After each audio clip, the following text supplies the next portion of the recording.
한국 대통령이 세상의 종말을 선포합니다. 좀비를 유발하는 소행성이 일본을 강타한 후 사람들을 피해 굶주린 육식자로 변하게 하면서 종말이 시작되고 사방에서 패닉이 터져 나옵니다. 아무도 무엇을 해야 할지, 어디로 도망쳐야 할지 모릅니다. 하지만 충분히 준비된 한 남자가 있습니다. 그는 다른 세상에 자신만의 안전한 피난처를 가지고 있습니다. 그리고 그는 오랫동안 기다려왔습니다. 좀비들을 박살낼 기회를요.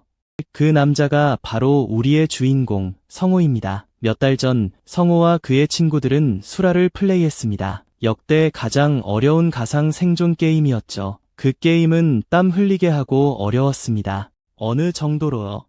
대부분의 플레이어가 완전히 그만둘 정도로요. 성호의 파티는 그를 버렸습니다. 최악의 배신으로요. 다시는 로그인하지 않는다는 배신이죠. 그는 혼자 게임을 플레이하고 스트리밍했습니다. 온갖 종류의 몬스터들과 맞서면서요. 그리고 인생 최고의 실력자가 되었습니다. 어느 날 우리의 주인공은 헤드기어를 벗고 그의 모든 공개 스트림을 삭제했습니다. 성호는 요리사로서의 삶에 집중했고 그가 좋아하는 손님으로 귀여운 소녀를 만났습니다. 그는 장난삼아 현실에서 상태창을 외치기로 결정하고 실제로 그의 눈앞에 떠있는 진짜 파란색 화면을 보고 깜짝 놀랍니다. 그 화면은 그의 능력치를 보여줍니다. 그가 플레이했던 게임과 동일한 능력치였죠. 한 가지 차이점을 제외하고요. 그는 게임 포털이라는 새로운 능력을 가지고 있었습니다. 이 능력을 시험하자 성호는 사람 크기의 워프 게이트를 구현해냈습니다. 그의 정신은 이 새로운 발견의 위험성을 이해하려고 애썼습니다.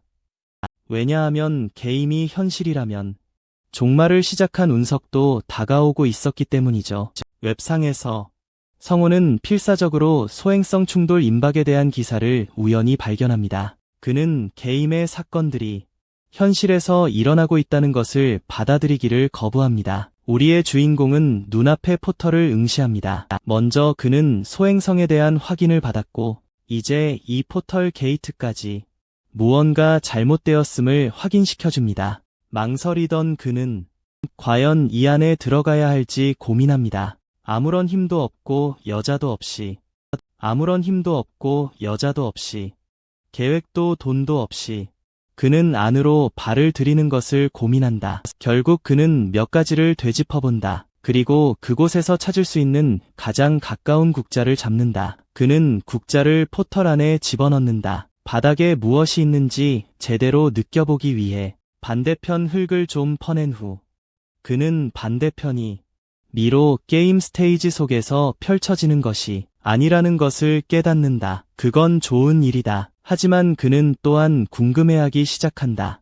이 포털이 그를 지구상의 다른 장소로 순간이동시킬지. 여행을 준비하기 위해 짐을 싼 채 그는 마침내 안으로 들어가라고 자신을 격려한다. 다음 장면에서 그는 포털을 통과하여 반대편의 아름다움을 발견한다. 도시적인 것은 아무것도 보이지 않는 풍경이다. 이 남자가 가장 먼저 알아차린 것은 날씨가 얼마나 추운지이다. 평소와 비교해서 휴대폰의 신호가 잡히지 않아 이 남자는 그가 어떤 종류의 아무도 쉽게 닿을 수 없는 외딴 지역에 갇혔다고 분석한다. 요컨대 그가 여기 갇히면 망한 셈이다. 사피 펜을 꺼내 그는 나무 중 하나에 숫자 0을 표시한다. 이것은 사실 그로서는 현명한 행동이다. 너무 길을 잃지 않기 위해 그의 탐험 과정에서 그는 계속 걷고 또 걷는다.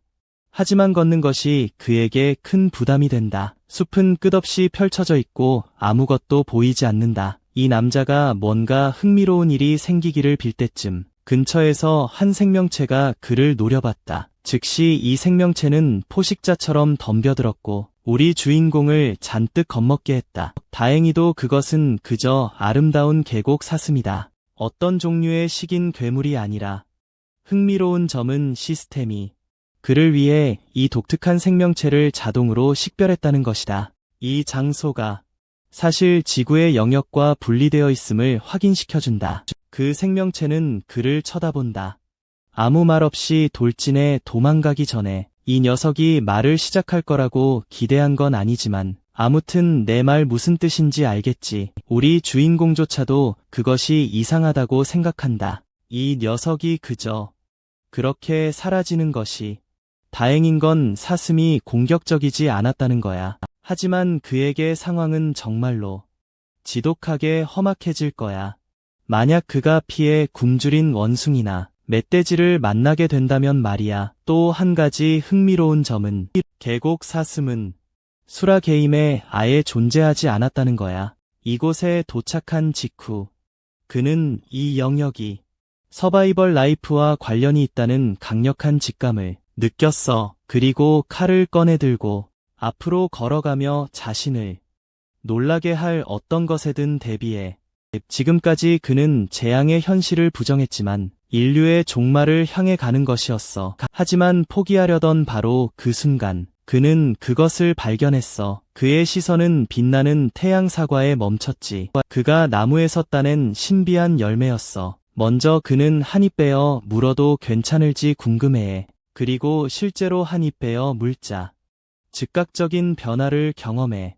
시스템은 그의 스태미나 회복을 알리고 그의 몸은 노란빛으로 빛나.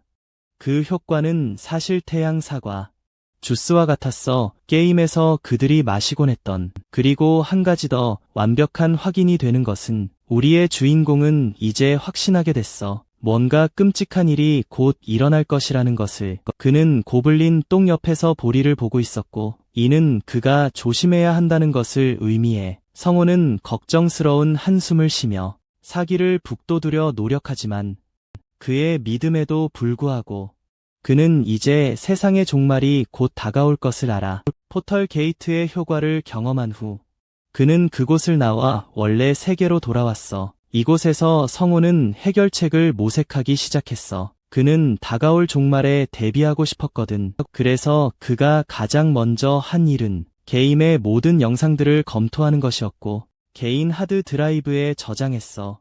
다행히도 그는 게임을 할 때마다 실제로 스트리밍을 했기 때문에 그 데이터를 쉽게 저장할 수 있었어. 비록 그는 이런 식으로 사용하게 될 거라고는 예상조차 못했지만 말이야. 어느 날 소행성 낙하 소식이 그에게 전해졌어. 일본의 파괴는 32일 후에 시작될 것이고 종말의 시작과 함께 말이야.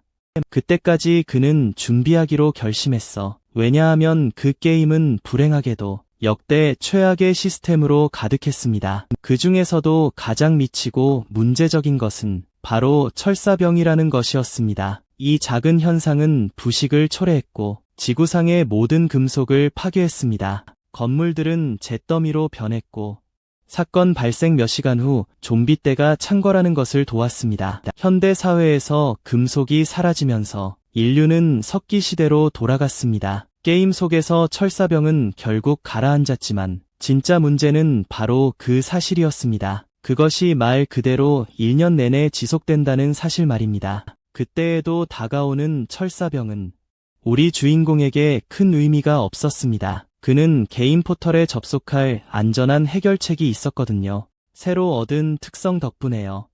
물론 성호는 아주 강하게 추측했습니다. 그 질병이 포털을 통과하지 못할 것이라고요. 분석을 마무리한 그는 그가 모아둔 모든 돈을 털어 최고급 장비를 사는 데 썼습니다. 이 친구는 이제 마콜 오브 듀티, 좀비 아포칼립스 로비에 실시간으로 접속하려 했습니다. 그래서 그는 생존에 필요한 모든 장비와 보급품을 갖췄습니다. 밤에 게시판을 확인하던 성호는 소수의 사람들에게 실망했습니다. 그들은 각성 능력을 남용해 범죄와 쾌락의 삶을 살고 있었거든요. 아침이 밝았고 그는 결국 수행할 임무를 돕기 위해 더 많은 보급품을 샀습니다. 돌아오는 길에 그는 만약을 대비해 사냥활까지 샀습니다. 이 모든 것을 하는 동안 그는 한 가지 깨달음을 얻었습니다. 성호는 생각했습니다.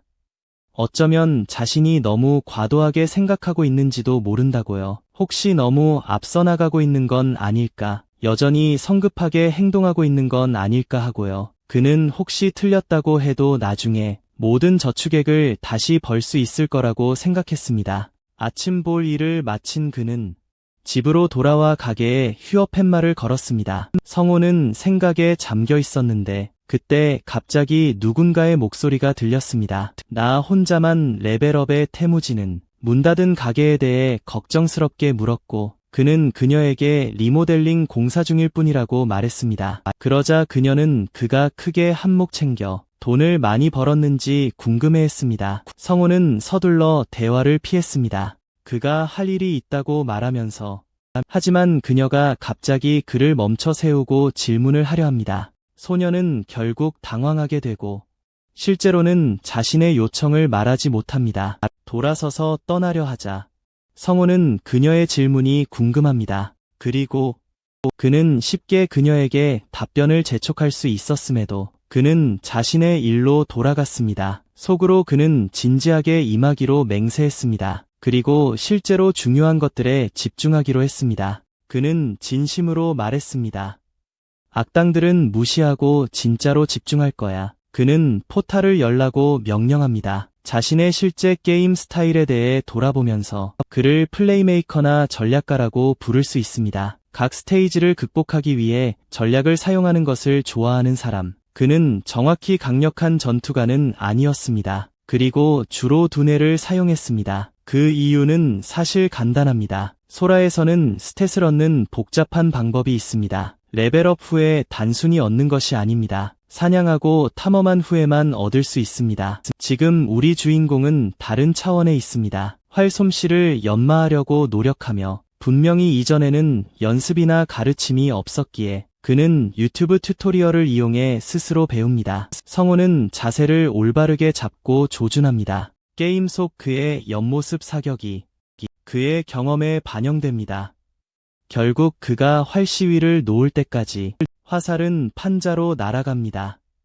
관역에 명중하며 그는 자신의 재능에 실제로 놀랐습니다. 자신이 선택받은 자라고 생각할 정도로. 하지만 그의 손이 얼마나 아픈지를 생각하면 성호는 자신의 진짜 단점은 힘이라는 것을 깨닫습니다. 그래서 그는 운동에 집중하고 싶어 합니다. 그리고 신체 지구력을 향상시키고 싶어 합니다. 기본적인 준비가 마무리되자 그는 이제 즉시 다음 단계로 넘어갈 것입니다. 그는 두 가지를 처리해야 했습니다. 첫 번째는 몬스터를 제대로 사냥하는 방법을 구상하는 것이었고 두 번째는 기지를 건설하는 것이었습니다. 보급품을 걱정 없이 보관할 수 있는 곳이었습니다. 하지만 현재로서는 그에게 무기도 보급품도 전혀 없었습니다. 그것들이 배송 중이었기 때문입니다. 그때까지 그는 황금 사과를 사냥하며 엄청난 행운에 취해 있었다. 몇 군데를 표시해두고 그것들을 우연히 발견했다. 그는 다가올 종말에 대비하는 법을 스스로 터득했다.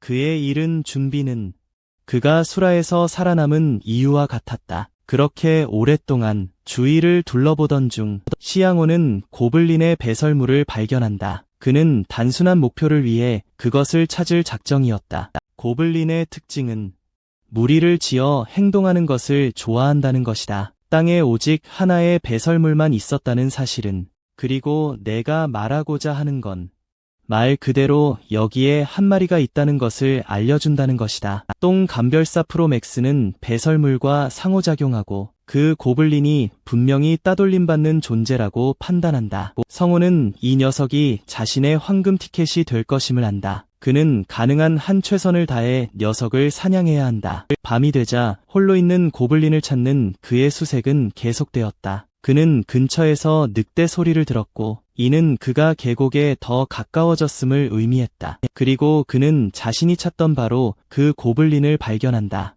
성호는 나무 뒤에 숨었지만 그는 이 녀석이 게임 속 생물들과 똑같이 생겼다는 것을 볼 수 있었다. 이제 고블린은 가장 낮은 등급의 몬스터로 여겨진다. 그들의 유일한 무기는 창과 독 다트이다. 그들은 상대를 훼손하고 고문하는 것으로 가장 잘 알려져 있다. 사실 바로 그 이유 때문에 우리 주인공은 장거리 무기를 선택했다. 첫 선택으로 활을 말이다. 보아하니 그 고블린은 늙고 상태가 형편없었다. 무기도 없었다. 그래서 송호는 즉시 활을 꺼내들었다. 그는 침착함을 유지한다면 활을 쏘는 순간 이 녀석을 죽일 수 있을 거라고 알고 있었다. 화살은 고블린의 팔을 바로 관통한다. 팔을 꺼뚫은 성호는 머리를 노렸지만 그는 결과에 만족했다. 이점을 활용하여 그는 두 번째 사격을 시도하지만 고블린이 돌을 너무 세게 던져서 그의 무기가 손에서 날아간다. 성호는 자신이 노련하고 경험 많은 고블린을 상대하고 있음을 깨닫는다. 둘 다 근접 전투를 위해 칼날을 준비한다. 성진우와 베르의 최후의 대결이 시작된다. 젠장, 잠깐만. 잘못된 이야기. 성호가 칼을 장전하고 고블린의 옆구리를 배려합니다. 경험 많은 고블린은 피하고는 우리 친구의 무릎을 아주 세게 때립니다. 상황은 바닥으로 이어집니다. 성호는 고블린을 덮치고 여기서 고블린을 등지고 눕힙니다. 그에게는 명백한 이점이 있습니다. 성호는 칼날을 잡고 그 생명체의 가슴 깊숙이 꽂아 넣습니다. 그것은 고통의 비명을 지릅니다. 결국 그것의 눈에서 빛이 사라집니다. 첫 번째 살상은 성공적이었습니다. 그리고 성호는 그것 때문에 이점을 얻습니다. 자신이 해낸 일을 믿을 수조차 없습니다.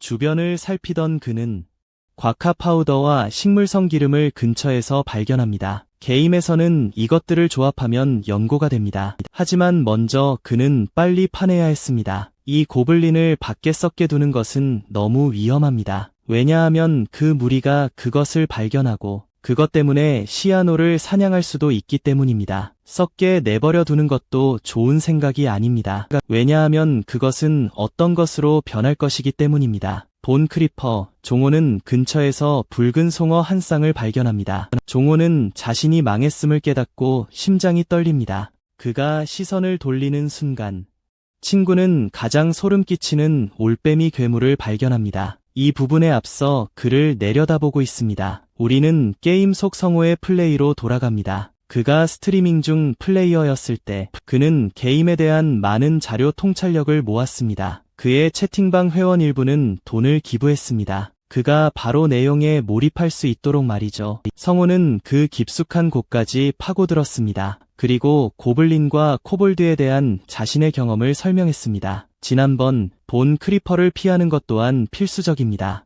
하지만 숲에는 게임에서 가장 위험한 생물 두 종류가 서식합니다. 그것들은 늑대인간과 올빼미 곰입니다. 올빼미 곰은 영역 동물입니다. 이는 그들의 존재가 괴물 생태계의 조화를 이룬다는 뜻입니다. 스트리밍 시대를 기억하며 성호는 마음속에서 따뜻함을 느꼈습니다. 불쌍맨이라는 한 남자가 있었는데 그는 항상 성호를 기뻐했습니다. 다른 사람들은 쿨하고 좀 이상했습니다. 짖는 게 친구처럼 말이죠. 그는 채팅창에 멍멍을 멈출 수 없었습니다. 어째선지 이상하게도 성호는 왜 이런 행복한 기억들을 마주하고 있는지 궁금해합니다. 그 이유는 그가 말 그대로 공포의 화신을 노려보고 있기 때문일까요? 눈앞에 그의 목숨을 빼앗으려던 생명체 말이죠. 성호는 현실을 받아들이려 하지 않습니다. 마치 그 기억들이 그에게 집중하라고 말하는 것 같습니다. 그는 주어진 모든 순간을 이용해 계획을 세웁니다. 그는 이미 아울 베어들이 아주 사악하다는 것을 알고 있습니다. 그리고 눈앞의 모든 것을 갈갈이 찢어버리죠. 생명체가 가만히 서 있다는 사실은 아무것도 하지 않고 있다는 것은 그것이 그렇게 배고프지 않다는 것을 암시합니다. 하지만 더 중요한 것은 지금 그를 신경 쓰이게 하는 것은 그들이 레드트라웃의 영역을 침범했다는 것입니다. 이 모든 중요한 요소들을 고려했을 때 성호는 아마도 단 한 가지 방법만이 그가 이 악몽 같은 상황을 벗어날 수 있다는 것을 깨닫습니다. 발길을 돌리며 그는 자신이 여전히 김밥조아라는 것을 되새깁니다. 마음속으로는요. 비록 그의 몸은 강성호의 보잘것없는 몸일지라도 말이죠. 이를 악물고 그는 괴물에게 자신과 맞서라고 도전합니다. 생존 의지의 마지막 선언이었습니다. 생명체는 그를 노려봅니다. 그리고 공포스러운 첫 공격을 시작합니다. 알베르트는 특히 밤 사냥에 능합니다. 하지만 그 주요 약점은 직사광선입니다. 게임에서 그 패턴을 외웠기 때문에 성호는 실행하기만 하면 자신의 목숨을 구할 수 있다는 것을 알고 있습니다. 괴물의 공격 타이밍에 맞춰 성우는 그 핥히기를 훌륭하게 피합니다. 그리고 동시에 어떤 종류의 빛효과를 만들어낼 방법을 생각합니다. 괴물을 겁주기 위해 엄청난 속도로 뛰쳐나가 그는 생명체의 거대한 팔 위로 달려 올라갑니다. 그리고 마침내 손전등을 꺼내 근거리에서 그 눈을 멀게 합니다. 이 효과는 아울베어 같은 포식자에게도 너무나 충격적이어서 완전히 눈이 멀게 됩니다.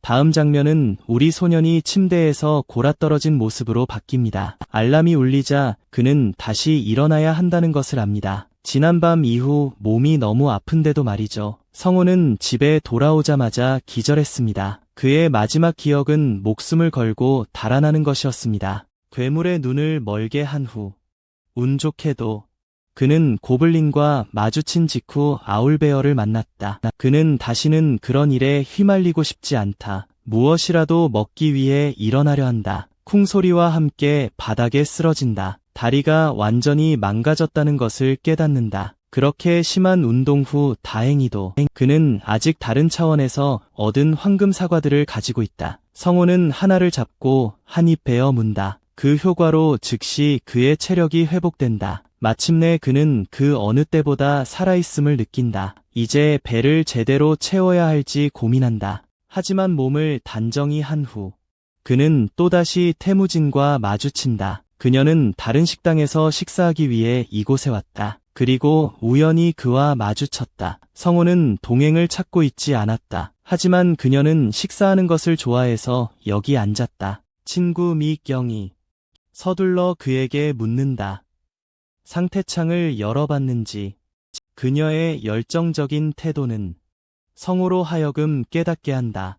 이것이 지난번에 그녀가 논의하고 싶었지만 멈췄던 주제라는 것을. 이경은 그에게 뉴스를 보여주며 그것이 진짜라고 확신시킨다. 일부 각성한 플레이어들이 실제로 그들의 능력을 사용하여 다른 사람들에게서 돈을 훔치고 있다. 성우는 그녀의 자신감에 조금 놀란다. 그런 것을 직접적으로 묻는 그는 거짓말을 하여 그녀에게 대답한다. 아무것도 나타나지 않았다고 말하면서 문제는 성우는 다른 사람들이 그의 상태에 대해 모르게 하는 것이 옳은 호의를 베푸는 것이라고 느낀다. 무엇보다도 그의 특성은 전략적이며 전투 중심이 아니다. 그것은 그가 활용할 수 있는 것이다. 자신의 이점을 최대한으로 살리기 위해 다른 사람들과 공유하는 대신 지금 당장은 그의 개인적인 안전조차 보장되지 않는다. 만약 그가 그 여자에게 자신의 패를 드러낸다면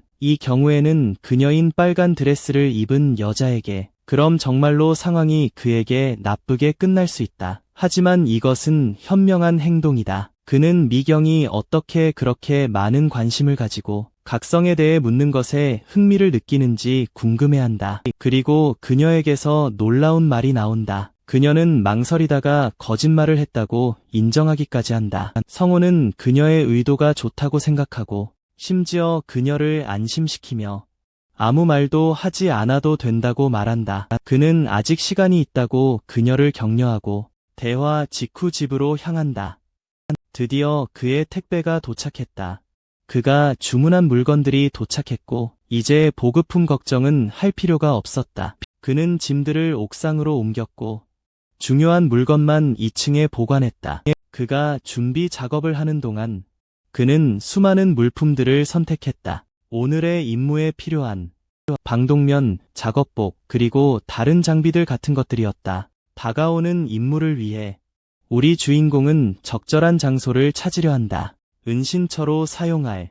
그가 기지를 건설하는 것이 필수적이다. 그러므로 도끼의 목적은 그것이다. 포털을 통과하자 성우는 은신처를 찾는 첫 단서와 마주한다. 그는 우연히 고블린 동굴을 발견했었다. 늙은 고블린을 찾던 중에 그 위치를 떠올리며 그는 그 똑같은 장소로 이동해 그것을 찾는다. 숨기기에 꽤 편리한 장소였다. 그의 계획에 완벽한 곳.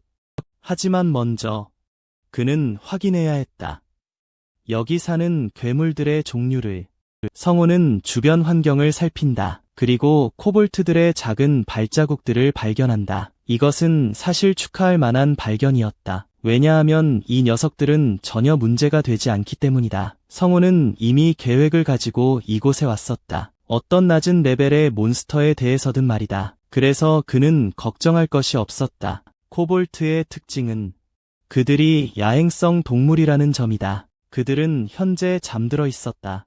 그래서 우리 주인공의 계획은 그들을 안에서 질식시키는 것이었다. 먼저 그는 나뭇가지들을 잘라 많은 장작을 모은다. 그 후 그는 모아둔 장작들을 입구에 둔다. 다음 아이디어는 그 위에 휘발유를 붓는 것이었다. 성우는 생각했다. 그는 아무 문제 없이 이 임무를 완수할 것이라고. 왜냐하면 이제 그가 해야 할 일은 불을 붙이는 것뿐이었기 때문이다. 하지만 그때 그는 충격적으로 그들의 소리를 들었다. 그들은 잠에서 깨어나 곧바로 다음 먹잇감과 눈이 마주쳤습니다. 성우는 그들에게 조용히 인사를 건넨 뒤 도끼를 휘두르며 행동에 나섭니다. 간단한 한 번의 휘두름으로 그는 두 몬스터의 목을 베어냅니다. 즉시 그들을 죽였습니다. 그들이 그렇게 쉽게 쓰러진 이유는 앞서의 졸음 때문입니다. 이 연속 처치 덕분에 시스템은 그에게 레벨 상승을 보상으로 주며 다음으로 4포인트를 줍니다.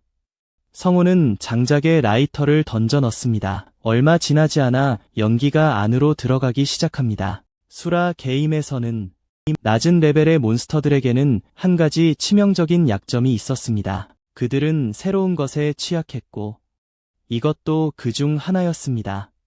우리의 주인공은 방독면을 쓰고 밖에서 기다렸습니다. 비록 그들을 직접 태울 수도 있었겠지만 이 방법이 훨씬 더 효과적이었습니다. 정리 과정에서 잠들어 있던 코볼트들은 미친 듯이 깨어나 살기 위해 밖으로 달려나갔습니다. 성우는 의도적으로 이 전략을 택했습니다. 그들의 몸을 약화시키고 그들이 도망치는 와중에 혼란을 주기 위해서였습니다. 그들이 밖으로 발을 내딛는 순간 그의 목표는 이점을 이용하는 것이었습니다. 그들이 약해진 틈을 타 한 번에 죽이는 것이죠. 그는 최소 5마리가 나올 것이라고 예상했지만 웅호는 4마리만 나온 것에 놀랐습니다. 이것은 그들의 보통 7마리 무리와는 달랐습니다. 코볼트 중 하나를 겨냥하여 웅호는 그것을 잔인하게 죽였습니다. 이제 3마리만 남았다고 선언하며 말이죠. 남은 3마리가 그에게 달려들어 할 수 있는 미약한 공격을 가했습니다. 하지만 우리의 주인공은 도끼를 들고 준비되어 있었습니다. 이 남자는 무기로 홈런을 날리듯 휘둘렀고 그들을 쓰러뜨렸습니다. 또 다른 코볼트가 공격하려 했지만 전능한 죽음의 방기 스프레이가 아무것도 하기 전에 근거리에서 그를 눈멀게 했습니다. 성우는 그것의 머리를 잘라냈습니다. 이제 마지막 한 마리만 남았습니다. 우리의 주인공은 그들의 우두머리를 내려다봅니다. 두려움에 몸을 웅크리고 있습니다. 그는 사냥꾼이 되어 그들의 종말을 선언합니다. 그들의 은신처를 잘 활용하겠다고 약속하며 말이죠. 마침내 유혈 사태가 끝났습니다. 성우가 지쳐서 바닥에 쓰러진 채로 지금은 체력 부족이 진짜 단점이었다. 그들이 이기기 쉬웠음에도 불구하고 흥미롭게도 시스템 스탯은 게임과 다를 바가 없었다. 심지어 탈진 상태의 디버프 구간도 레벨업 후 스탯 포인트가 오르지 않는 것도 똑같다. 여전히 레벨업을 하면 결국 그에게 상점 아이템이 해금될 것이다. 그러니 그 자체로 좋은 일이다. 지금 가장 편리한 점은 그가 자신만의 사적인 공간을 사용할 수 있다는 것이다. 하지만 우리 친구가 깨끗한 환경을 원했던 만큼 안에서 그는 자신을 발견했다. 코볼트들이 만든 엉망진창에 실망한 자신을 은신처를 확보하자 청소 작업이 시작되었다. 이 친구는 너무 많은 고블린 똥을 치워야 했다. 그래서 지쳐버렸다. 이렇게 많이 청소하는 것은 정말 귀찮았다. 특히 제대로 된 싸움을 마친 후에는 더욱 그랬다. 성우는 빌어먹을 생물들을 저주했다. 여전히 쓰레기 속에서 사는 것에 대해 그는 더 이상 걱정할 것이 없었다. 새로운 본거지와 함께 성우는 자신의 세계로 돌아온다. 쓰레기를 버려야 할 때마다. 그것은 이점이었지만 여전히 청소하는데 너무 많은 시간이 걸렸다. 그를 가장 놀라게 한 가지는 발견하는 것이었다. 차원 간의 아이템을 사용하는 것이 얼마나 쉬운지. 그래서 그는 한쪽에서 파이프를 사용했다. 그리고 다른 쪽에서 작동시켰다. 그것이 얼마나 잘 작동하는지에 스스로도 놀라면서 수많은 노력 시간은 차치하고 그 장소는 이제 깨끗함으로 반짝인다. 다음으로 그는 핏자국을 치워야 한다. 그리고 콘크리트를 붓는 작업을 해야 한다. 그래서 물건을 보관하기가 더 쉽다. 그는 모르타르의 복잡함에 대해 생각한다. 그리고 샌드위치 패널을 사용하는 것에 대해. 하지만 이 거지 같은 동굴의 한 가지 좋은 점은 빛나는 돌과 발화석으로 가득 차 있다는 것이다. 이것들은 게임에서는 초보자용 돌이지만 이곳은 그것들로 가득하다. 그러니 좋다. 성우는 이제 이 장소를 제대로 관리할 이유가 생겼다. 다음날 건설 후에 형님은 삶의 벼랑 끝에 있다. 그는 매일 너무 열심히 일해서 몸이 여기저기 쑤신다. 팔을 확인하며 그는 자신이 참아낸 몇 군데의 상처에 놀란다. 다른 차원에서 모은 물건들이 테이블 옆에 놓여 있다. 성우는 연고를 만들어야 할지 고민한다. 이것을 기회 삼아. 방법은 꽤 간단하다. 곽화 가루와 채소를 동일한 비율로 넣고 저어주면 완성이다. 기본적인 치유를 위한 낮은 등급의 연고. 이 친구의 요리 경력 덕분에 요리사는 이것들을 더 쉽게 만든다. 팔에 연고를 바르는 것만으로도 진전이 있는 것 같다. 하지만 성우는 깨달음에 괴로워한다. 자신이 이것을 만들어야 할지도 모른다는 반복해서 그는 자신의 스탯을 올릴 생각을 한다. 기본기에 집중함으로써. 하지만 그는 다시 생각해보니 너무 많은 위험을 감수하고 있다. 그가 죽을 수도 있다는 것. 빌어먹을 대재앙이 오기 전에. 그것이 정말 우스울지라도 성우는 위험을 감수하고 싶지 않다. 그리고 더 편리한 무기를 사용할 생각이다. 갑자기 총처럼 생각 하나가 그의 머리를 스쳤다. 분명히 그가 사용할 수 있는 무언가가 있다. 게임의 주된 스토리라인과는 별개로 배경 이야기가 있다. 하지만 큰 질문은 그 배경 이야기가 다가오는 대재앙에도 적용될 것인가이다. 그 정보를 활용하여 성우는 생각에 잠긴다. 배경 이야기의 사건들이 일어나기를 바라면서 그것들이 그에게 상상할 수 없는 방식으로 이득이 될 것이기 때문이다. 새로운 계획을 세운 이 남자는 옥상으로 올라간다. 그가 주문한 건축 자재를 위해 포털 게이트를 열고 이 친구는 이 가방들을 저편으로 던지기 시작한다. 하나씩. 그 후 그는 다른 물건들을 가지러 갔다. 그리고 1층으로 내려갔다. 여기서 그는 소포 더미를 옮기려던 참이었다. 그때 갑자기 그 똑같은 소녀가 다시 나타났다. 성우는 그녀가 너무 이 시점에서 자신에게 편안해지고 있는 건 아닌지 궁금해하기 시작한다. 브로가 그녀에게 대놓고 말합니다. 그녀를 당황하게 만듭니다. 그는 그녀에게 리모델링 작업 때문에 바빴을 뿐이라고 안심시킵니다. 그리고 그녀는 그가 사실을 말하고 있다고 생각합니다. 그녀를 놀라게 하는 점은 그가 전기 이발을 하러 오지 않았다는 것입니다. 3개월마다 성우는 기억합니다. 네. 그리고 또한 깨닫습니다. 다가오는 탐사를 위해 이발이 필요하다는 것을. 그래서 그는 하던 일을 멈추고 그녀의 가게로 향합니다. 여기서 브로는 한국판 모이스트처럼 생겼습니다. 크리티컬하게도 그는 그녀에게 전부 밀어버리라고 명령합니다. 놀란 버즈컷 시그마 아크. 그녀는 그의 요청을 들어주기로 결정합니다. 그녀를 흥미롭게 하는 점은 성우의 어깨가 얼마나 넓어졌는지입니다. 솔직히 말해볼게요. 어떤 여자애도 실제로 그렇게 말하진 않을 거예요. 그는 그녀에게 운동을 했다고 말합니다. 미영은 상태창에 대해 이야기하는 동안 게임과 관련되어 있다고. 서바이벌 라이프. 각성자들은 그 게임을 플레이했던 사람들입니다. 그동안 적어도 한 번은.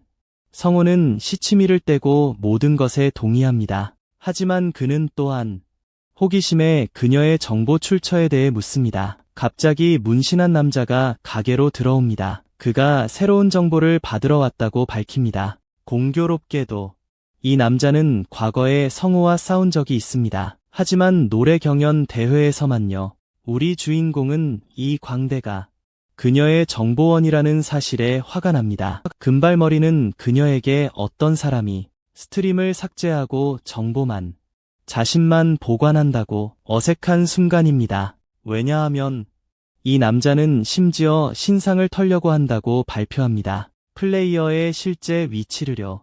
성우는 이 미스터리한 인물에 대해 정말 궁금해합니다. 이나는 김밥조화를 언급합니다. 그것은 성우의 사용자 이름이었습니다. 이것은 이미 상황을 복잡하게 만듭니다. 왜냐하면 이제 우리 주인공은 사람들이 진정으로 밖에 나와서 그를 추적하고 있다는 것을 압니다. 이나는 젊은 여성에게 용기를 내라고 강요합니다. 그리고 그들의 팀에 합류하도록요. 성우는 이 모든 상황이 멍청하다고 생각합니다. 그가 영상을 삭제한 유일한 이유는 단순히 그가 실망했기 때문입니다. 그는 개인적인 이득에 대해 생각할 시간이 전혀 없었습니다. 어쨌든 이 녀석은 아는 척하며 큰 소리치는 허세꾼입니다. 그는 심지어 성우가 모두를 버리고 갔다고 욕합니다. 스트림 정보를 공개적으로 올리지도 않고 말이죠. 바로 그 사람이 누군지도 모른 채 그가 지금 찾고 있는 사람이 자기 앞에 앉아 있습니다. 성우는 커뮤니티의 반응도 똑같은지 궁금해합니다. 마찬가지로요. 이것은 그가 정말로 방향을 바꿔야 할지 의문을 품게 합니다. 그리고 정보를 공유해야 할지요. 친구는 직접 일어나 이낙에게 직접 맞섭니다. 그의 머리 스타일을 망쳤다고 꾸짖습니다. 시술 중에 말이죠. 이낙은 우리 주인공에게 센 척합니다. 하지만 성우는 그 난쟁이를 살기 어린 눈으로 노려봅니다. 빨리 꺼지라고 명령합니다. 또다시 굴욕당하고 싶지 않다면요. 위축된 그 녀석은 여자가 작별 인사를 하는 동안 가게를 나갑니다. 미경은 그녀가 곤경에 처한 것을 보고 안도했습니다. 우리 주인공은 오직 그녀의 번호를 묻습니다. 이 남자가 진정으로 광대이면서도 그녀의 목숨을 위협할 수 있다고 생각했기 때문입니다. 집으로 돌아와서 우리 주인공은 새로운 모습으로 모델처럼 보입니다. 먼저 그는 자신의 사용자 이름에 집중했습니다. 그리고 포럼에서 정보를 찾아보기로 결정했습니다. 그가 찾은 것은 충격적이었습니다. 포럼 전체가 욕설로 가득했습니다. 그를 향한 저주와 함께요. 그는 끝없는 증오를 받고 있었습니다. 결국 그는 사용자 이름을 찾아냈습니다. 광대 이낙은 심지어 닉네임을 사용했습니다. 완전한 인증이 있음에도 불구하고 말이죠. 웹사이트에서 접근 가능한 그의 전체 페이지는 부정적인 댓글로 넘쳐났습니다. 우리 주인공에 대한 진정한 헤이터이자 레딧 유저의 정신으로 몸과 마음을 다해 성우는 컴퓨터를 끕니다.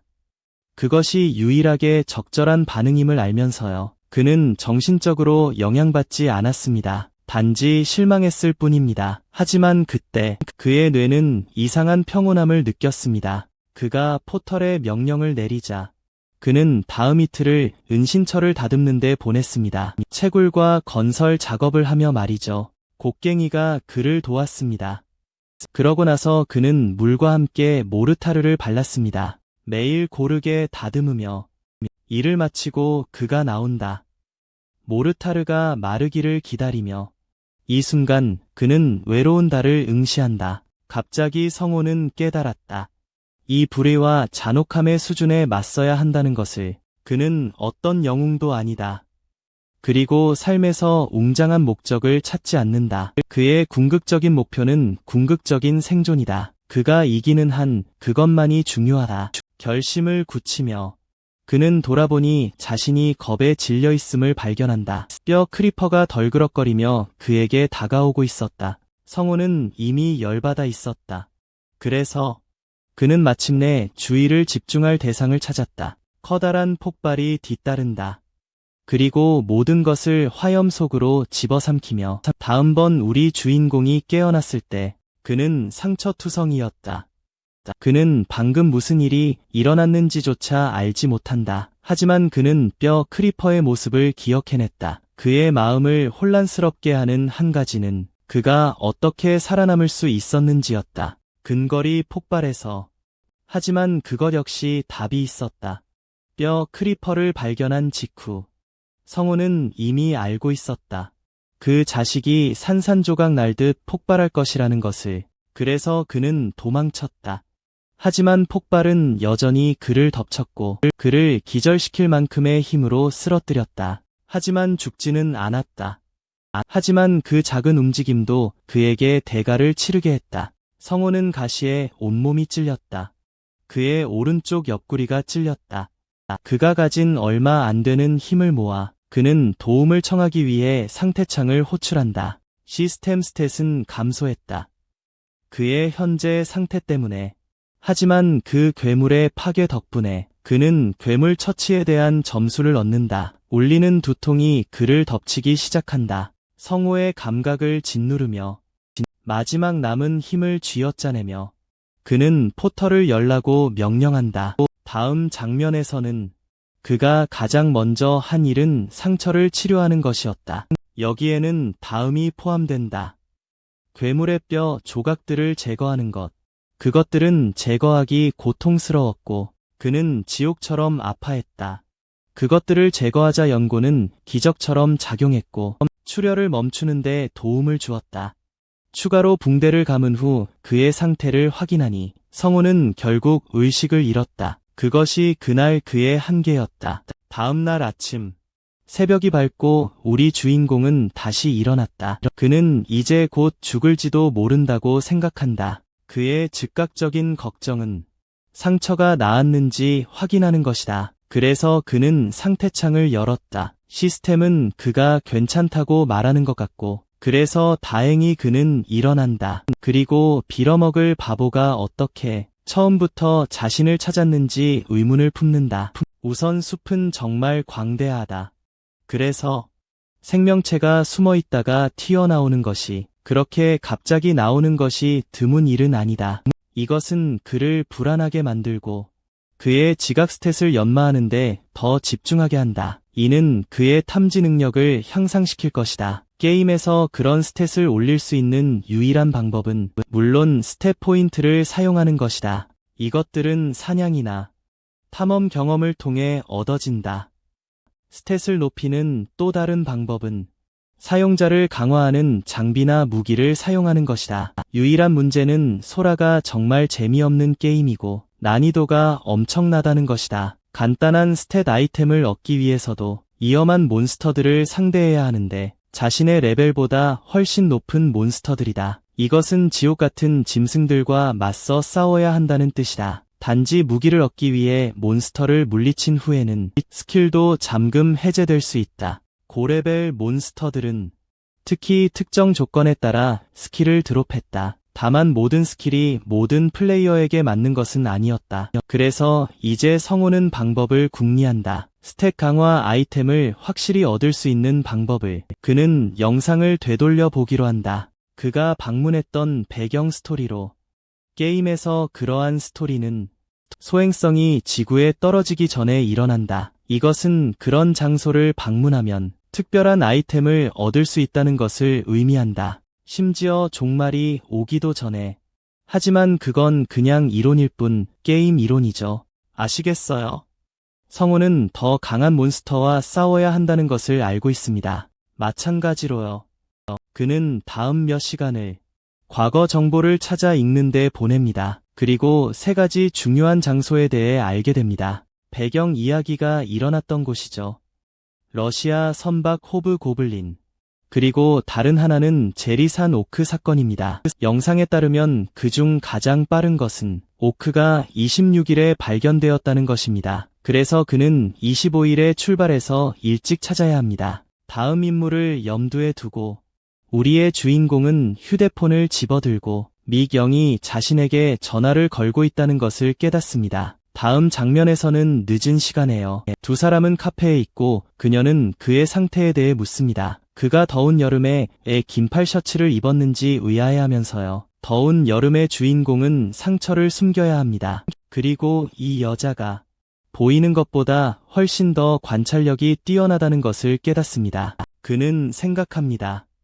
그가 가게에서 있었던 일 때문에 신경 쓰여 한다고. 하지만 성호는 그런 일은 없다고 부인합니다. 그녀는 그 말을 듣고 자신이 얼마나 무서웠는지 표현하며 기뻐합니다. 성호는 그녀에게 지난 겨울을 떠올리게 합니다. 그 남자가 문제를 일으켰던 때를요. 불법 개조된 견인차를 사용해서요. 그리고 그는 약한 사람들과 싸우기 시작했습니다. 요약하자면 그는 형편없는 인간입니다. 미경은 이 소식을 듣고 깜짝 놀랍니다. 이 남자에게 대해 이전에 아무런 정보도 없었거든요. 하지만 우리의 주인공은 그녀에게 그에게서 멀리 떨어져 있으라고 간청합니다. 성호는 그리고는 그녀가 자신을 초대한 이유를 직접적으로 묻습니다. 그 귀여운 젊은 여성은 그의 귀에 대고 속삭입니다. 자신이 사실은 각성자라고 밝힙니다. 성호는 전혀 알지 못합니다. 그녀가 왜 그런 민감한 정보를 공개했는지조차요. 자연스럽게 장단을 맞춰주며 그는 자신에게는 같은 행운이 없었다며 질투하는 척합니다. 그녀는 그에게 거짓말을 한 것에 대해 미안해합니다. 하지만 그는 괜찮다고 그녀를 안심시킵니다. 만남을 마치며 그는 떠나기 위해 일어섭니다. 성호는 그 정보를 맡겨준 것에 대해 기뻐합니다. 그리고 그녀의 말 덕분에 기분이 나아졌다고 인정합니다. 떠나기 전에 그는 작은 단서를 남깁니다. 서바이벌 라이프 게임에 대한 자신의 관심을 언급함으로써요. 이제 그 게임을 완전히 연구할 의도를 가지고 있습니다. 집으로 돌아오자 성호는 진심으로 행복하다고 인정한다. 그녀처럼 좋은 성품을 가진 사람들을 찾으면서 그는 상점들을 확인한다. 그리고 실제로 멋진 드론들을 구매하게 된다. 그리고 길 안내를 위한 렌터카까지. 그리고는 다음 날을 위해 바로 침대로 향해 회복한다. 다음 날은 찾아왔다. 새벽이 밝아오는 순간 그는 오크 사냥을 위한 재료들을 만들기 시작했다. 그의 거점에서 그는 점화석을 부수고 정제했다. 그것들은 정밀하게 다뤄져야 했다. 그렇지 않으면 잘못된 충격으로 불꽃이 튀었을 것이다. 다음으로 그는 발광석에 시선을 돌렸다. 그것들을 채굴하면 그 빛으로 눈이 멀게 된다. 하지만 괜찮아서 그는 계속한다. 둘 다 갈아낸 후 그는 그것들로 가루를 만든다. 이것으로 임무를 위한 그의 준비가 완료된다. 다음으로 그는 설탕을 붓는다. 가솔린과 유기용매. 마지막 재료는 경화제이다.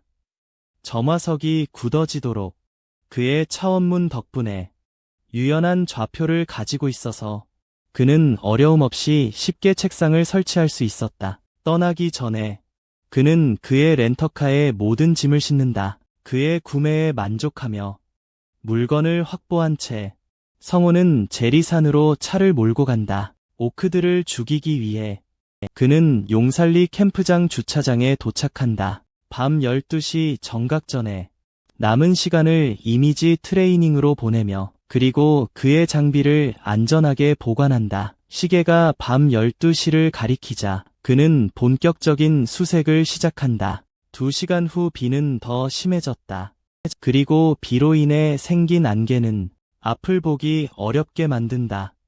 그는 오크들이 땅에서 어디로 나오는지 궁금해한다. 그가 이미 캠프장 주변을 둘러봤기 때문에 그는 전조 현상이 실생활에서는 발생하지 않는다고 생각한다. 하지만 갑자기 그의 생각은 큰 포효 소리에 끊긴다. 당황하며 그는 소리가 난 뒤를 돌아본다. 그것은 그에게 다가오는 어둡고 그림자 같은 형체이다. 우리의 소녀는 그것이 오크임을 깨닫는다. 그리고 평범한 오크가 아니라 붉은 오크 아종이다. 이는 스킬 드롭이 보장된다는 뜻이다. 강성호는 자신을 진정시키려 한다. 폭죽을 터뜨리면서 모든 것이 그의 계획대로 진행된다면 그는 분명히 그것을 잡을 수 있다. 그가 오크를 상대하기 위해 생각해낸 방법은 간단하다. 첫 번째 단계는 오크의 공격성을 이용하는 것이다. 오크의 어그로를 끌기 위해 오크가 폭죽의 섬광에 정신이 팔려 도끼로 그것을 공격하기 시작할 때 그때가 바로 기회를 잡을 순간이다. 오크를 겨냥하고 즉시 포털을 연다. 그리고 즉시 섬광탄을 잡고 터뜨린다. 강렬한 빛 때문에 오크가 시력을 되찾는데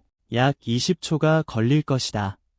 그것은 시간과의 싸움을 만든다. 그런 다음 오크의 근육을 파괴한다. 상태 이상 효과로 인해 느슨해진 그의 움직임을 완전히 급격히 떨어뜨리기 위해 오크는 분노에 찬 비명을 지른다. 그리고 도끼를 휘둘러 우리 영웅을 짓뭉개려 공격한다. 하지만 재빨리 도끼가 그를 치려는 순간 우리 주인공은 몸을 숙인다. 공격을 피하며 그리고 칼을 꺼내 오크의 발을 찌른다. 오크의 발이 찔리는 순간 오크는 고통에 울부짖으며 무릎을 꿇는다. 오크의 눈높이와 우리 주인공의 눈높이가 같아질 때 그는 미리 만들어둔 화염통을 밀어 넣을 것이다. 통이 들어가자마자 오크의 입이 폭발한다.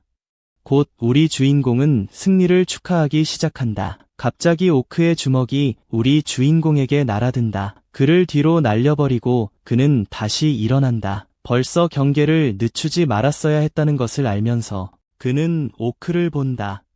상체가 불타는 채로 발걸음을 옮기는 하지만 살아남을 것 같지 않다. 우리 주인공은 곧 오크에게 갈갈이 찢겨 최후를 맞이할 것이라고 확신한다. 바로 그때 그의 시스템이 그에게 알린다. 그의 레벨이 3으로 상승했다고. 그리고 10점을 더 얻었다고.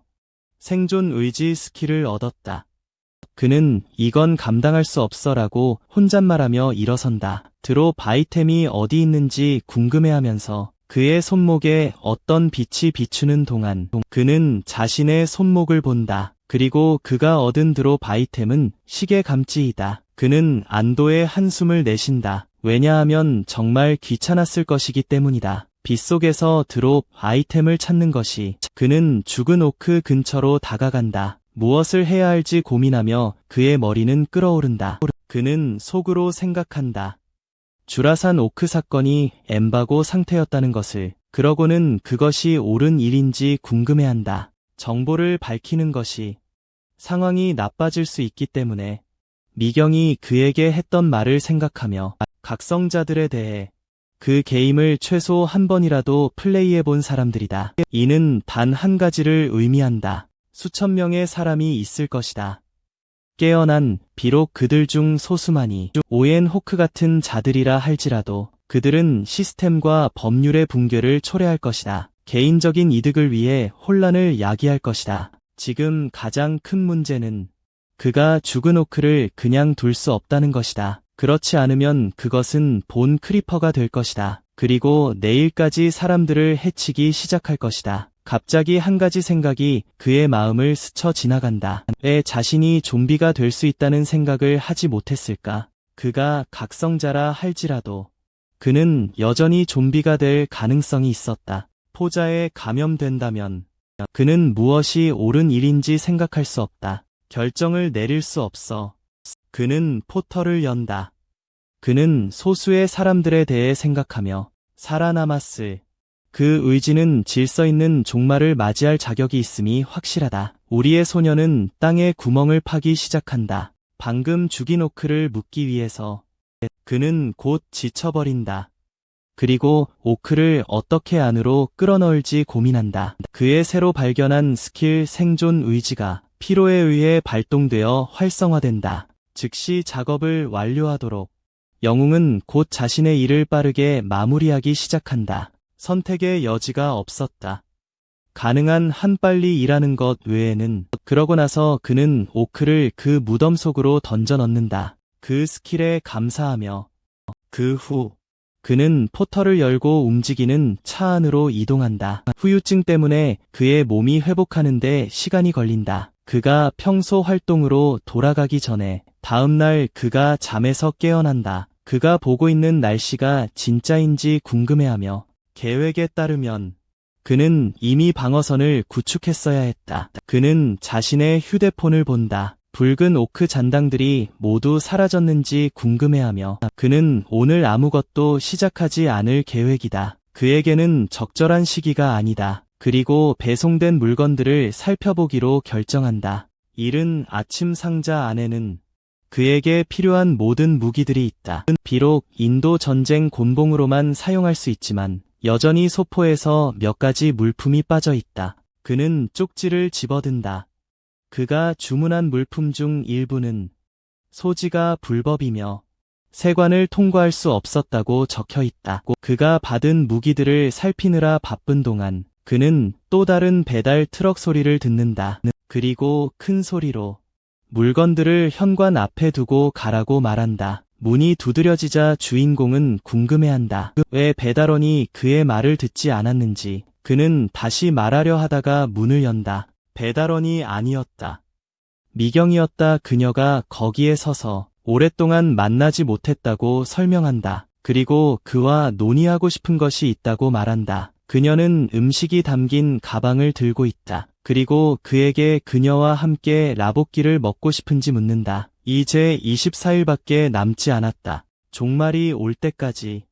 우리 주인공은 미경이 드디어 자신의 집에 방문했다는 것을 믿을 수 없다. 그는 분명히 긴장하고 있었고 계속 얼굴을 붉혔다. 그녀가 음식을 차려준 후 음식이 식기 전에 먹으라고 말한다. 그리고 그는 그녀의 말을 듣는다. 그들은 곧 식사를 마친다. 그리고 그는 그녀에게 무엇을 이야기하고 싶었는지 묻는다. 그녀는 바로 본론으로 들어간다. 그가 이전에 소라에 대해 알아보고 있다고 언급했으니 그녀가 중요한 정보를 논의할 수 있을 것이라고. 글쎄, 우리 주인공이 생각했던 것은 아니었다. 그녀가 논의하러 온 것이 그는 그녀가 자신과 데이트하고 싶어하는 줄 알았다. 하지만 그는 스스로에게 확신시킨다. 그녀와 종말에 관한 이야기를 하는 것이 지금으로서는 최선의 선택일 것이라고. 왜냐하면 그는 주변에 좋은 동료가 필요하기 때문이다. 힘든 시기에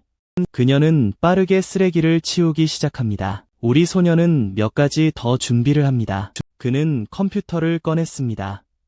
그는 심지어 그녀에게 자신이 각성했다고 밝혔습니다. 다른 방식으로 알게 되는 것은 그다지 좋지 않을 것이기 때문입니다. 그는 자세히 설명하기 시작합니다. 금속 죽음의 역병과 무리를 지어 돌아다니는 것은 6명 이상인 좀비들에게 그 무리를 쉬운 목표로 만듭니다. 그것을 인지하는 것이 생존에 중요합니다. 그것을 나머지 중에서 가장 중요한 기술로 만듭니다.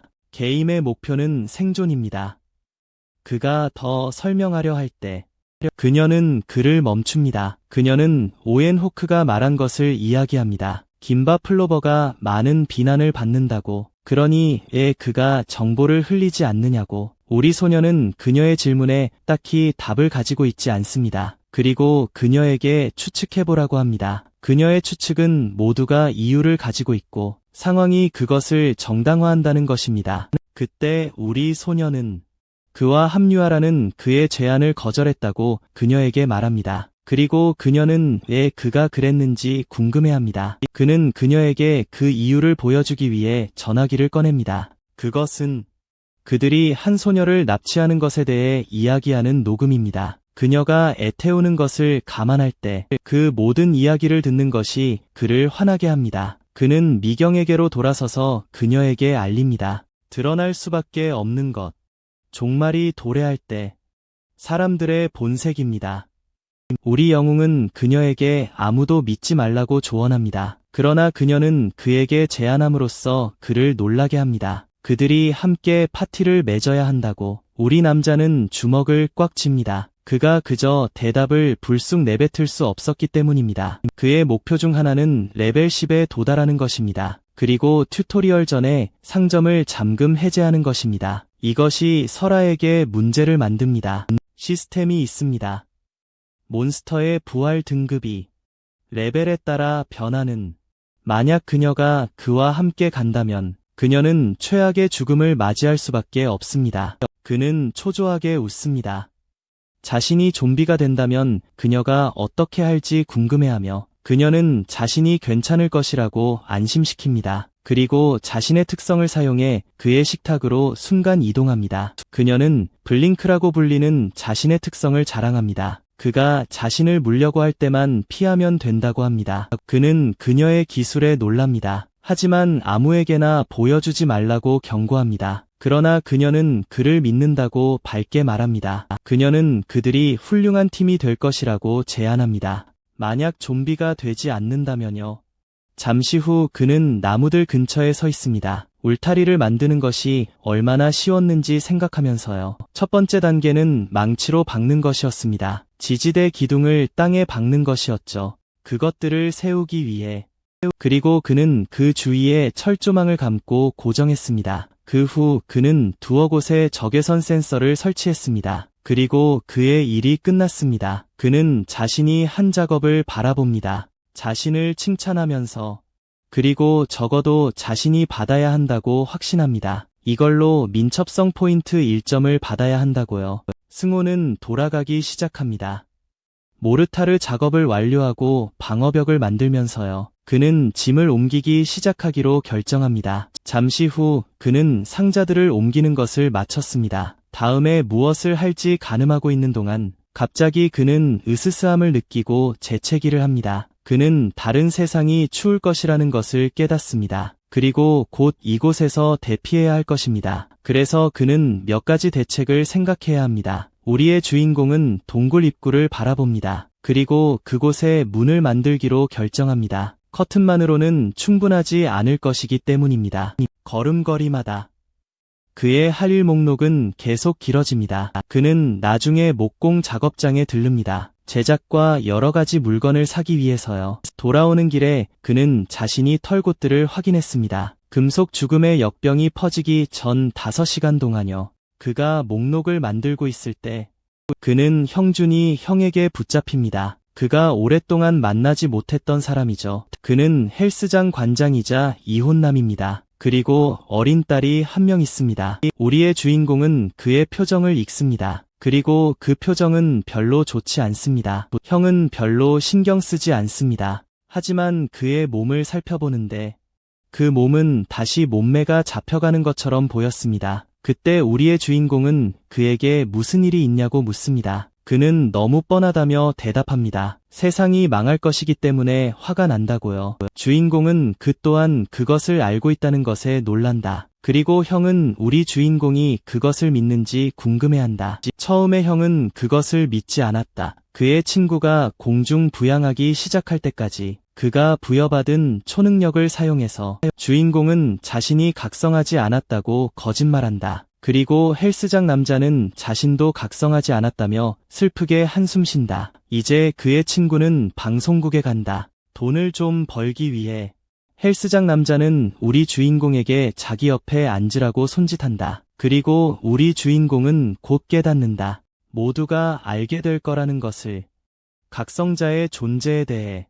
형은 화제를 이상한 것으로 바꾼다. 여의도 총격전에서 벌어졌던 일. 성호는 자신이 들은 것을 믿을 수 없었다. 아침에 뉴스를 보지 않았기 때문에 그는 그에게 가서 뉴스를 보라고 부탁했다. 하지만 그 게시물은 즉시 삭제된다. 언론은 이제 통제되고 있다. 형은 후속 뉴스를 설명한다. 그들이 어떻게 그 뉴스를 은폐하려고 했는지, 탈영병이 총격 사건을 일으켰다고 말하면서 이제 총격전 지역은 일반인 출입이 통제되었다. 군과 경찰만이 그곳을 방문할 수 있다. 갑자기 우리 주인공은 일어난다. 떠날 핑계를 대고 도망치기 시작한다. 집으로 돌아와서 오크 사건 직후 총격전이 벌어졌다. 이 모든 것이 그를 생각하게 만든다. 정부가 개입되어 있다는 것을. 그들의 반응이 그것을 명백하게 만들었기 때문에 그는 컴퓨터에서 파일을 열고 동영상을 클릭한다. 우리 주인공은 많은 사람들이 있는 것을 보고 놀란다. 전조 현상의 정확한 시간을 알고 있는 그는 심지어 오크를 제거했다. 하지만 총격전은 동시에 발생했다. 깊이 생각하면서 그는 궁금해한다. 누군가 정부의 정보를 유출했는지, 일찍이 정보를 유출하여 행동을 개시하려 하는지. 첫 번째 전조 현상부터 시작해서 그리고 어쩌면 그들은 전면에 나서지 않았을 수도 있다. 그들이 공격적인 특성을 가지고 있지 않기 때문에 그는 그것이 누구인지 확실하지 않다. 하지만 정부 뒤에는 분명 누군가가 있다. 성호는 그 사람이 누구일지 궁금해한다. 그는 그것을 조사했다. 그리고 그는 3명의 베테랑 플레이어만 남았다. 많은 생각 끝에 그는 창조자를 제외했다. 게임에 이런 수를 쓰고 있으니 현실에서 게임 제작자들은 악당일 가능성이 높다. 악당들이 정부의 지원을 받는다면 그들은 그가 오크를 죽이는 걸 가만두지 않았을 것. 그는 새 얼굴을 스케치한다. 가장 유력한 용의자들이다. 그는 생존자 1호가 아닐까 생각한다. 그의 이론이 맞다면 그는 이 정보를 공유할 필요가 없다. 혼자 정부와 우리의 주인공은 의자에 기대어 몸을 젖힌다. 생존자 1호가 혹시 자신이 정말 알던 그 사람인지, 그의 베테랑 친구들을 그리워하며 일단 그들을 믿기로 결정한다. 그 외에는 정보를 공유해도 여전히 재앙을 막지는 못할 것. 앞으로 닥쳐올 것이기에 그는 아직 나서지 않을 것이다. 이틀 뒤, 그는 문을 만들고 식료품 창고를 준비한다. 첫 번째 대피소가 완성된다. 그는 2개의 물류 트레이를 설치하기로 결정한다. 그리고 벽을 뚫는다. 하지만 그가 상상했던 것보다 공간이 훨씬 적다. 지하실 방수는 완료되었다. 그리고 그는 그것을 조금씩 작업해왔다. 그는 걸어간다. 다 완성되면 알아서 해결될 거라 생각하며 2단계 회복. 그가 해야 할 중요한 임무가 있다. 드론으로 지도를 만드는 것. 그가 그것을 하고 있을 때 VR 기기를 착용하고 드론을 띄운 채 그는 중간 지점에 있는 대피소를 보았다. 그리고 주변을 탐색하기 시작했다. 드론으로 그는 눈밭에 대해 알 수 있었다. 북서쪽에는 그리고 남쪽에는 바다에는 괴물이 없었고 먹잇감이 많았다. 그래서 그는 물고기 잡을 덫을 설치하기로 결정한다. 그는 생태계를 연구하기 위해 계곡을 조사했다. 대피소 주변을. 그런데 갑자기 그는 올빼미 곰을 묻었던 장소를 본다. 하지만 시체가 없어졌다. 그는 그 큰 털뭉치가 그것을 먹었는지 궁금해한다. 그는 판단을 내리지 않는다. 왜냐하면 그 근처에 많은 발자국이 있기 때문이다. 대부분이 오크 발자국이다. 이것은 그것을 더욱 의심스럽게 만든다. 그는 계곡 사이의 거리를 측정한다. 그리고 대략 1.5km 떨어진 대피소가 그가 예상했던 것보다 대피소를 더 위험하게 만든다. 고블린들이 근처에 있다는 것을 알고서 그는 드론을 대피소로 다시 가져오기로 결정한다. 왜냐하면 그것을 잃을 여유가 없기 때문이다. 그는 좋은 지도를 스케치할 수 있었다. 그리고 숲에서 어떤 종류의 동물들이 발견되는지 안다. 그가 다음에 해야 할 일은 그 모든 지역을 직접 확인하는 것이다. 가장 가까운 늪부터 시작해서 그는 농사가 가능한지 보고 싶어 한다. 갑자기 적외선 센서가 작동하고 그는 밖으로 나간다. 주변에 고블린들이 있었다는 것을 알고서 땅에 찍힌 그들의 발자국과 함께 우리 소녀는 이미 그것에 대해 생각하고 있었다. 그래서 그것은 그에게 완벽한 기회를 만든다. 이것이 자신의 지각 상태 때문인지 궁금해한다.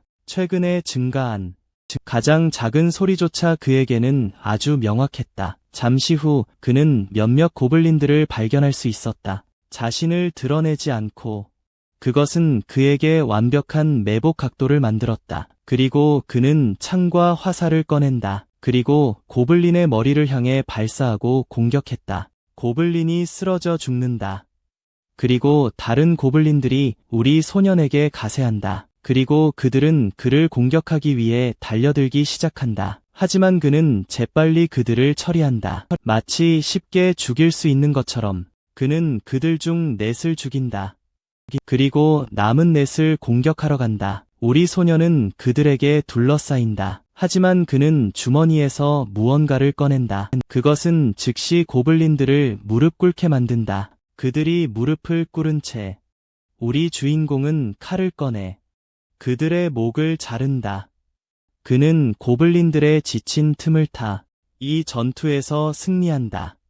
심지어 그 자신도 그것이 통했다는 것을 믿을 수 없었다. 이제 종말이 도래할 때까지 남은 날은 21일이며 땅을 파는 동안 우리 소녀는 피곤함을 느낀다. 그리고 갑자기 그의 특성이 발동한다. 그리고 그의 몸은 다시 효율성으로 가득 찬다. 그는 자신의 기술이 완전히 쓸모없는 것은 아니라는 것을 깨닫는다. 결국 잠시 후 그는 고블린 시체들을 묻는 것을 마친다. 그리고 그가 모은 전리품 쪽으로 향한다. 그는 먼저 곽화 열매를 모은다. 이는 크게 도움이 되고 힘을 회복시켜줍니다. 전리품에는 식물성 기름이 엄청나게 많습니다. 이로 인해 그는 생각하게 됩니다. 어쩌면 근처에 수확할 것이 있을지도 모른다고요. 그는 고블린 두목의 주머니를 들여다봅니다. 그리고 그 안에 살아있는 두꺼비가 있는 것을 발견하고 놀랍니다. 그 두꺼비는 파란색입니다. 이로 인해 우리의 주인공은 궁금해합니다. 왜 죽은 두꺼비 대신 산 두꺼비를 가지고 다니는 걸까요? 갑자기 두꺼비에게서 냄새가 나기 시작하고 곧 우리의 주인공은 그것이 마비독이라는 것을 깨닫습니다. 고블린들이 즉시 사용했던 것이죠. 우리의 주인공은 이 두꺼비를 키워야겠다고 결심합니다. 무슨 일이 있어도요. 그는 두꺼비가 너무 귀엽다고 생각할 뿐만 아니라 독을 추출할 수 있다는 점에서 그는 독 저항력을 만들 수 있을 것입니다. 자신의 몸에 주입하여 마비 독을 사용하면 사냥도 더 쉬워질 것입니다. 그리고 우리의 주인공은 두꺼비에게 조독, 조디오시이라는 이름을 지어줍니다. 조독에게 많이 먹일 생각에 그의 시스템은 두꺼비에 대해 그에게 알리기 시작합니다. 이제 두꺼비가 그의 소유가 되었다는 것을요. 그는 이것이 숨겨진 장치 같은 것인지 궁금해합니다. 현실에 추가된 것이요.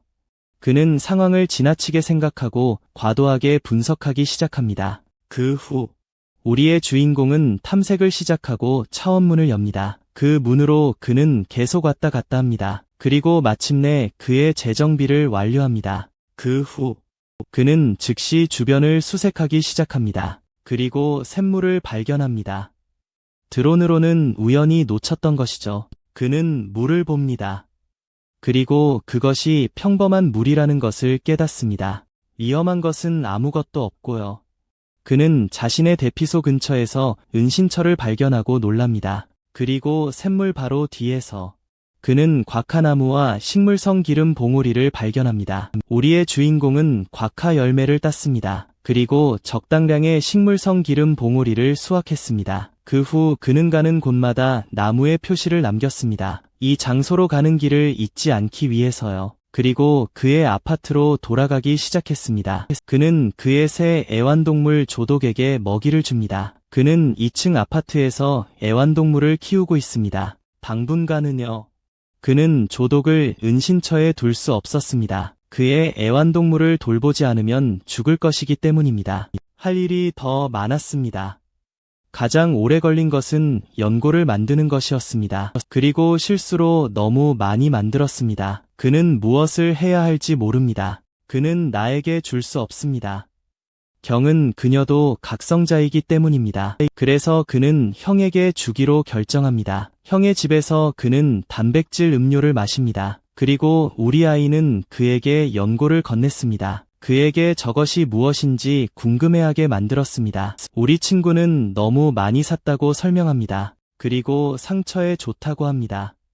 형은 그가 마케팅을 하는 거냐고 농담처럼 묻습니다. 그리고 우리 영웅은 여전히 부인합니다. 형은 연고 때문에 그에게 감사해야 합니다. 그리고 수라 관련 정보를 보내준 것에 대해서도요. 하지만 우리 아이는 총격 사건에 대해 알려줘서 그에게 감사해야 합니다. 그때 성호는 체육관이 너무 조용한 것을 알아차립니다. 그의 친구가 설명하기를 모두가 계획을 세우러 갔다고 합니다. 방송국 사람이 자신이 알고 있던 정보를 퍼뜨린 후에 그래서 이제 그들은 이곳에 기지를 만들기로 결정하고 있습니다. 우리 영웅은 그에게 경고합니다. 너무 많은 사람이 있으면 위험의 징조라고요. 하지만 형은 자신의 멤버들을 버리고 싶어 하지 않습니다. 그는 그들에게 너무 충성스럽습니다. 그때 형은 시양호가 무엇을 할 계획인지 궁금해합니다. 그리고 그는 그것을 대수롭지 않게 여깁니다. 갑자기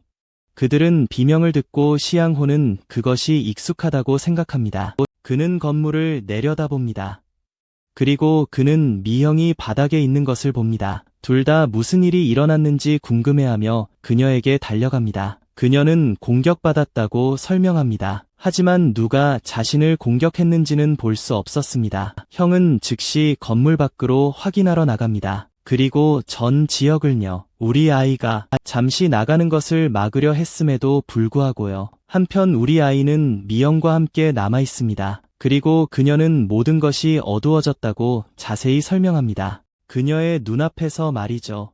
그리고 그녀는 무슨 일이 일어났는지 이해할 수 없었습니다. 그 말을 듣고 우리 영웅은 등골이 오싹해집니다. 무슨 일이 일어나고 있는지 깨달으면서요. 그리고 그는 그녀에게 즉시 능력을 사용하라고 촉구합니다. 그런 일이 발생할 때마다 블링크를 쓰라고요. 왜냐하면 그들이 움직이기 시작했기 때문입니다. 그는 또한 장담합니다. 곧 그녀에게 호신용품 키트를 보내주겠다고, 그리고 이제부터 정말 조심하라고 당부합니다. 종말이 다가오기까지 단 20일 남았습니다. 과거에 유명한 밈이 있습니다.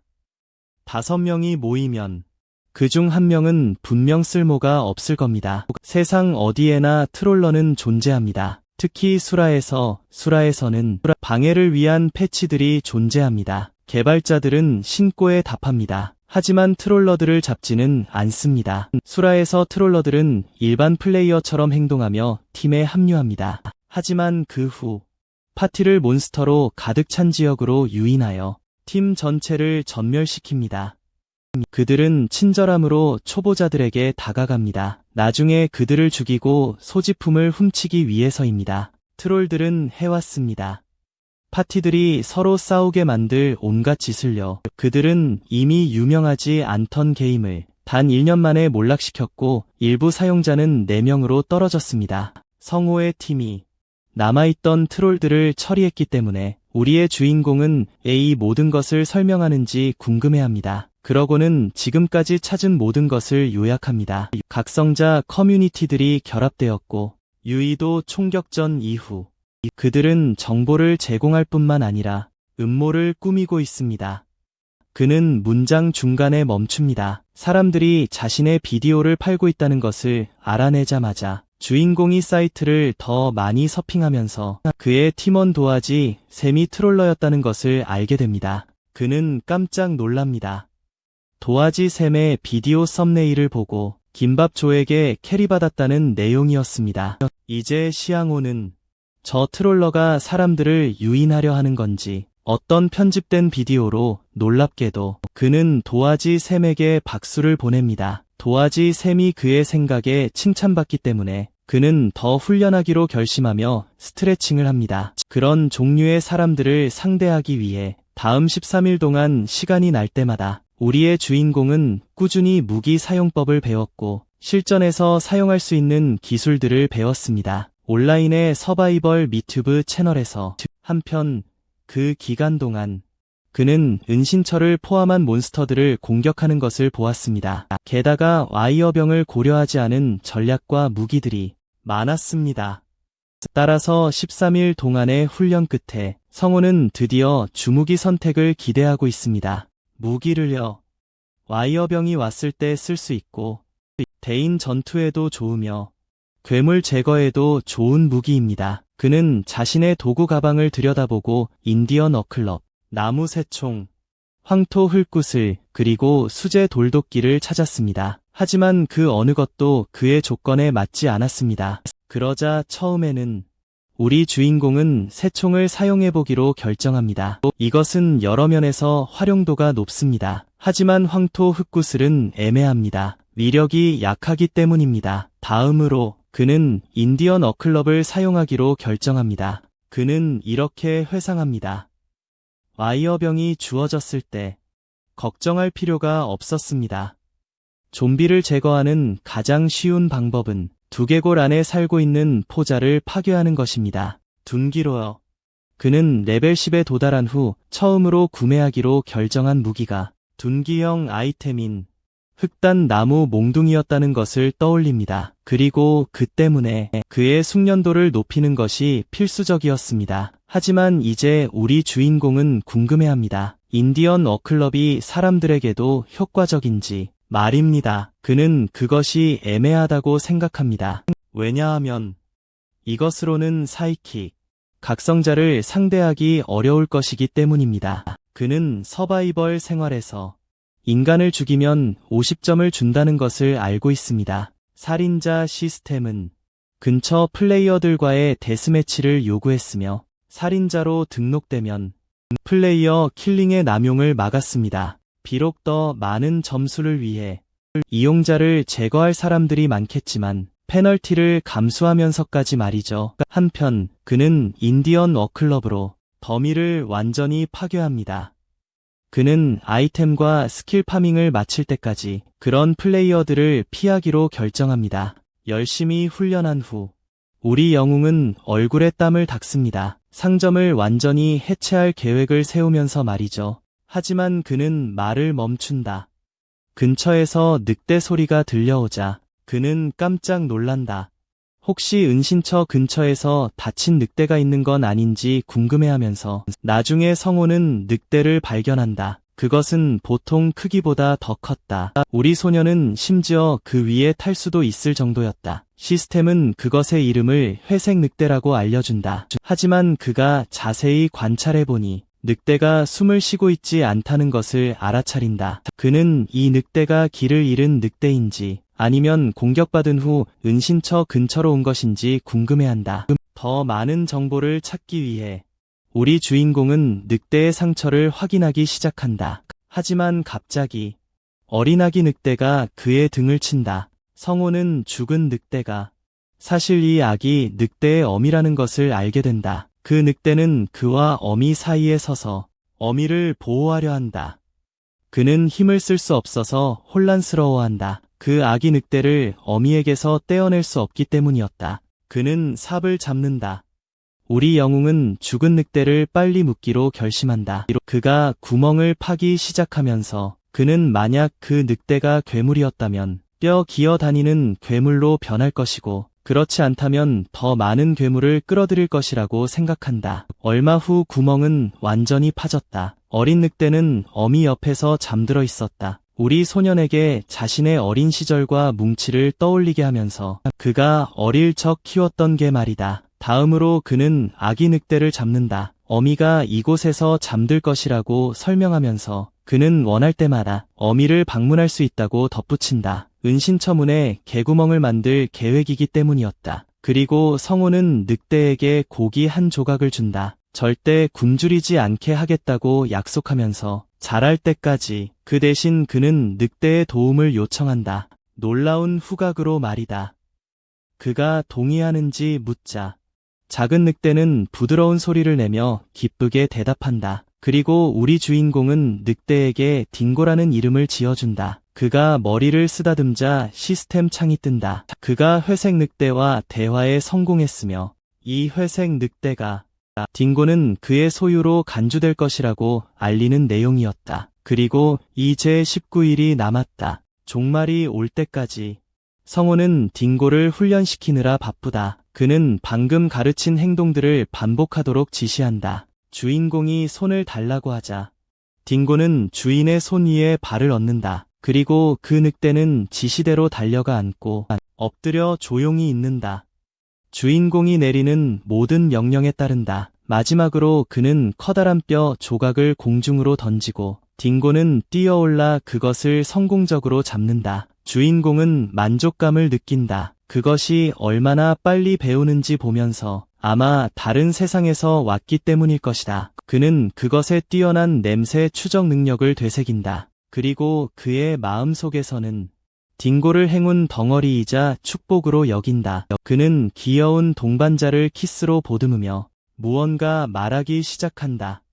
하지만 전화벨이 울리고 성호는 전화를 받는다. 그는 형에게서 온 메시지를 본다. 형은 웹에서 공중부양을 검색해보라고 제안한다. 나중에 주인공은 최초의 초인이라 불리는 사람에 대한 기사를 찾는다. 그 사람은 이렇게 주장한다. 좀비와 괴물들이 곧 나타날 것이고 재앙을 가져올 것이라고. 그 기사는 1위에 올랐다. 댓글에서 사람들은 회의적이다. 방송 채널이 이것을 시청률을 위해서만 했다고 믿는다. 그는 시대를 전혀 모르는 사람들이 많다고 지적한다. 하지만 각성자들은 분명히 경계하고 있다. 댓글 섹션에서 그는 흥미롭게 생각한다. 어떤 사람들은 정보가 적게 공유될 때 화를 내고 또 어떤 사람들은 자신들이 아는 것이 널리 퍼질 때 화를 낸다는 것을. 다음으로 주인공은 정부가 어떻게 반응할지 궁금해한다. 그는 충격과 초능력에 대한 시위를 하는 사람들을 알고 있지만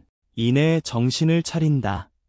그런 일에 엮이지 않기로 결정한다. 비록 그는 정부가 결국 행동할 것임을 암시하지만 두 번째 징조인 홉고블린 사건이 발생하면 말이다. 성호는 한순간도 낭비하지 않기로 결심한다. 그는 딩고에게 오늘부터 탐험을 시작할 것이라고 말한다. 마음 깊이 주인공은 철저한 준비만이 유일한 해결책임을 알고 있다. 그리고 딩고는 그것을 열망하는 듯하다. 나중에 그들은 포탈 세계로 들어간다. 그리고 성호는 왜 자신이 딩고와 함께 차원 탐사를 선택했는지 되새긴다. 그는 딩고에게 작은 주머니를 냄새 맡게 한다. 그리고 그것을 찾으라고 지시한다. 이런 탐사를 하는 첫 번째 이유는 다가올 홉고블린 이벤트를 대비하는 것이다. 딩고가 냄새를 제대로 기억하도록 해야 하기 때문이다. 고블린의 냄새를. 한편 딩고는 덤불 속에서 살점을 발견하고 짖는다. 그리고 주인공은 딩고가 그것을 추적해낸 것에 자부심을 느낀다. 그저 남아있는 냄새만으로. 두 번째 이유는 딩고가 실전에서 침착함을 유지하고 명령을 따를 수 있는지 확인하는 것이다. 그래서 그가 신호를 보내자 늑대는 즉시 앞으로 달려나간다. 딩고는 엄청난 정확도로 풀바대 토끼를 사냥한다. 그리고 주인공은 딩고를 칭찬한다. 탐사의 세 번째 이유는 사냥이 가능한지 확인하는 것이다. 다른 세계에서 말이다. 성호는 딩고에게 다가가 사냥감을 살핀다. 죽은 토끼를 관찰하며 그 강한 발톱과 큰 크기를 확인한다.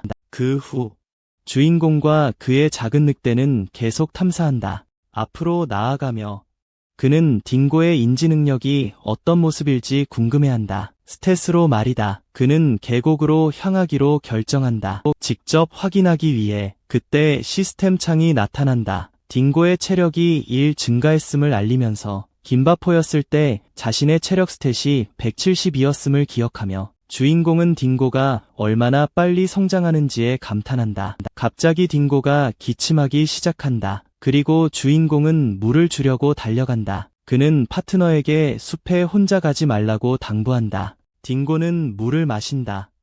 주인공은 근처에서 큰 녹색 고추를 발견하고 딩고가 그것을 먹었는지 궁금해한다. 시스템은 그것이 황소고추라고 알려준다. 성호는 숲에서 그것을 발견하게 되어 기뻐한다. 딩고를 칭찬하며 많은 간식을 약속한다. 나중에 그는 황소고추를 수확하기 위해 땅을 판다. 다음으로 그들은 마지막 사냥에 나선다. 둘 다 시냇물 가장자리의 바위에 앉는다. 이번에는 딩고는 어떤 특이한 감각이나 존재도 감지하지 못한다. 마음속으로는 주인공은 붉은 송어가 몬스터가 아니라고 생각한다. 점수나 아이템을 주지 않는다고. 하지만 그는 믿는다. 어린 딩고가 경험을 얻는 것이 중요하다고. 붉은 송어를 사냥한 후 이는 값진 경험이 된다. 주인공은 2단계 준비를 마무리하기로 결정한다. 다음 날 집에 돌아오는데 그의 식당 전체가 철거되어 있습니다. 철거 회사 매니저는 우리 주인공에게 3일 이내에 연락하라고 말합니다. 수리 문제가 발생할 경우 말이죠. 그는 매니저에게 진심으로 감사 인사를 전합니다. 아침 일찍부터 일해줘서요. 깊은 숨을 들이쉬며 그는 그 장소가 파괴된 것을 보고 약간 슬픔을 느낍니다. 하지만 그것이 필요했다는 것을 알고 있습니다. 그가 안으로 발을 들여놓자 성호는 대재앙 이후에 좀비가 되지 않은 사람들은 가게를 약탈할 것이라고 추측합니다. 그 역시 똑같이 할 것이라고 인정합니다. 그래서 그는 불평할 권리가 없습니다. 그가 청소를 시작하자 형이 그의 뒤에 나타납니다. 텅 빈 방을 보며 형은 말합니다. 자신도 최소한의 장비만 남겨두었다고요. 우리 주인공이 형이 여기 있는지 소리내어 궁금해하자 형은 성호의 이마에 손가락을 튕깁니다. 우리 주인공이 전날 떠난 것에 화가 나서 말이죠. 아무 말 없이요. 이제 형은 말합니다. 성호가 살아있는지 확인하려고 왔을 뿐이라고요. 한편 딩고는 차가운 눈으로 형을 지켜봅니다. 형은 시양호가 항상 개를 키웠는지 소리내어 궁금해하지만 그는 그 개는 오래전에 죽었다고 설명합니다. 그는 이것이 그의 새로운 반려동물이라고 덧붙입니다. 그리고 형은 그 늑대를 귀엽다고 부릅니다. 그러자 시양호는 다시 그에게 왜 여기 있는지 묻습니다. 그리고 형은 그를 확인하러 왔을 뿐이라고 반복합니다. 우리 주인공은 그것을 믿지 않습니다. 그래서 형은 그의 방문에 대한 또 다른 이유를 말해줍니다. 그는 걱정했다고 인정하면서도 밝힙니다. 믹을 공격한 배후 인물들을 찾았다고 말이죠. 형은 그와 함께 대재앙이 닥치기까지 17일밖에 남지 않았다고 말합니다. 형과 함께 앉아 시양호는 그 모임이 김철준이 주최한 것이라는 것을 알게 됩니다. 항상 모자를 쓰고 다니는 것으로 알려진 남자 말이죠. 사실은 믹형을 노리고 있다는 것을요. 형은 또한 견인차가 우리 주인공이 싫어하는 그 견인차가 그들의 모임에도 관련되어 있다고 언급합니다. 그는 그들 앞의 산들을 가리키며 산기슭 근처 지역이 재개발이 중단된 곳이냐고 묻습니다. 그들의 은신처가 그곳에 있다고 덧붙입니다. 하지만 우리 주인공은 형이 어떻게 이 모든 것을 알아냈는지 궁금해합니다. 그리고 형은 단서들이 그저 맞아떨어졌을 뿐이라고 설명합니다. 그는 한진성이 공중에 뜰 수 있는 사람인데 최근에 한 예능 프로그램에 출연했다고 말합니다. 그리고 형이 그에게 직접 물어봤다고 합니다. 한진은 차일준의 그룹과 만난 적이 있다고 밝혔지만 그들의 멤버들은 모두 불쾌했다고 합니다. 그래서 한진은 그들과 함께 있기를 거부했습니다. 성격 충돌 때문에요. 미경에게 일어난 일 이후로 모든 여성 멤버들이 파티를 떠나기 시작했습니다. 그들이 떠나는 이유를 묻자 그 여자들은 단지 이렇게 말했습니다. 다른 각성자 파티에서 제안을 받았다고요. 형은 성호의 의견을 묻습니다. 우리 주인공은 미경과는 달리 다른 여성 멤버들은 속아서 합류했을 것이라고 대답합니다. 형은 그러다 갑자기 밝힙니다. 그들의 파티가 이제 4명으로 줄었다고요. 자신을 포함해서요. 이 폭로에 우리 주인공은 경악합니다. 며칠 전만 해도 20명의 멤버가 있었다는 것을 기억하며 말이죠. 형은 자세히 설명하지 않지만 지금은 안다고 합니다. 그들의 파티에 각성자가 단 2명뿐이라는 것을요. 상호는 이를 받아들이기 힘들어합니다. 그들이 그 멤버들에게 베풀었던 호의와 그럼에도 불구하고 떠나기로 결정했던 그들을 떠올리며 하지만 형은 침착함을 유지합니다. 우리 주인공에게 말합니다. 이것은 그냥 세상 돌아가는 방식일 뿐이라고요. 그 사람들은 단지 자신들만을 생각하고 있었던 것이라고요. 이것보다 더 형은 어린 지은이에 대해 걱정하고 있다고 말합니다. 전처에게 연락해야 할지 말아야 할지 고민하면서 말이죠. 우리 주인공은 무표정한 얼굴을 유지합니다. 그들의 상황이 같지 않다는 것을 알면서요. 그리고 그는 자신의 생각이 맞는지 알고 싶어 합니다. 그는 형에게 묻고 싶어 합니다. 자신의 마음에 계속 있던 것을요. 우리 주인공은 종말이 정말 온다면, 그리고 사람들이 형을 위협하기 시작한다면 무엇을 할 것인지 묻습니다. 그가 말을 마치기도 전에 형이 그를 말을 자릅니다. 그들을 죽이는 것을 주저하지 않을 것이라고 주장하면서요. 형은 남을 해치는 것에 반대하는 원칙이 있다고 말합니다. 하지만 법이 없는 재난 상황에서는 다른 선택의 여지가 없을 것이라고요. 그는 그런 시기에는 악이 살아남을 공간은 없다고 믿습니다. 그러자 형은 궁금해하며 묻습니다. 시양호가 왜 그런 질문을 꺼내는지 말이죠. 그답지 않다는 점을 지적하며 우리 주인공은 제대로 된 답을 하지 않는다. 그때 누군가 도와달라고 소리친다. 그 소리는 우리 주인공의 휴대폰에서 난다. 형은 길을 잃은 아이의 소리인지 궁금해한다. 하지만 성호는 지도를 확인하고 형에게 잠시 딩고를 돌봐달라고 부탁한다. 다른 곳에서 미영은 악당들에게 둘러싸여 있다. 조난 신호를 보낸 것으로 보인다. 집행인 견인차 아인호크. 미영에게 왜 이렇게 소란을 피우냐고 비웃듯이 묻는다. 내려오라고 요구하며 미영은 옥상 가장자리에 서서 이미 거절했다고 소리친다. 하지만 그들은 계속 그녀를 쫓아왔다. 왜 이러는지 알고 싶다고 요구한다. 아이는 그녀에게 재고해보라고 권유하지만 김시열과 마종인이 앞으로 나선다. 그들 방식대로 처리하겠다고 주장하며 그리고 지적한다. 이곳은 재개발 지역이라서 아무도 미경을 구하러 오지 않을 것이라고. 김철은 그녀에게 힘 낭비하지 말라고 말한다. 그리고 모두 특성을 가지고 있다는 것을 상기시킨다. 그러고는 카운트다운을 시작한다. 한편 우리 주인공은 무기를 준비하고 있다. 이를 세자 골목에 숨어있던 그가 김철을 던지고 3회. 김철이 맞고 모든 그룹 멤버들이 혼란스러워한다. 누가 자신들을 공격하는지 알아내려 노력한다. 갑자기 우리 주인공이 헬멧을 쓴 채 나타나 아인에게 공격을 가하려고 나선다. 자신의 정체를 드러낼지 말지 고민하며 인디언 워 클럽을 사용하여 성호는 아인을 강하게 때린다. 그러고는 즉시 다른 멤버에게 달려든다. 이 사람은 검은 에너지를 방출하며 우리 주인공은 그가 시야 차단 특성을 가졌다고 의심하게 만든다. 하지만 시양호는 어쨌든 그를 공격할 수 있다. 이제 우리 주인공은 숨을 헐떡인다. 그리고 미키용을 보자 그녀는 그에게 조심하라고 경고한다. 그가 돌아보니 김시열이 배트를 들고 자신에게 다가오고 있다. 그것이 헬멧에 맞아 손상을 입힌다. 시양호는 공격 뒤에 숨겨진 파괴적인 힘에 충격을 받는다. 동시에 김시열은 그가 누구인지 알아챈다. 하지만 우리 주인공은 깊은 생각에 잠긴다. 김철의 공격 특성이 초기 단계임에도 불구하고 매우 강력하다는 것을 깨닫고 김철은 우리 주인공을 불구로 만들겠다고 맹세한다. 그리고 그의 일행은 그를 지원하기 위해 일어선다. 전력을 다해 싸우기로 결심하며 비각성자임에도 불구하고 한 명이 전기로 우리 영웅에게 돌진한다. 그가 다가오자 비웃으며 성호는 무엇을 해야 할지 확신하지 못한다. 상대방이 모든 기술을 과시하자 그리고 차원문을 사용해야 할지 고민한다. 온인이 공격하려던 순간 딩고가 나타나 온인의 팔을 문다. 형이 골목에서 나온다.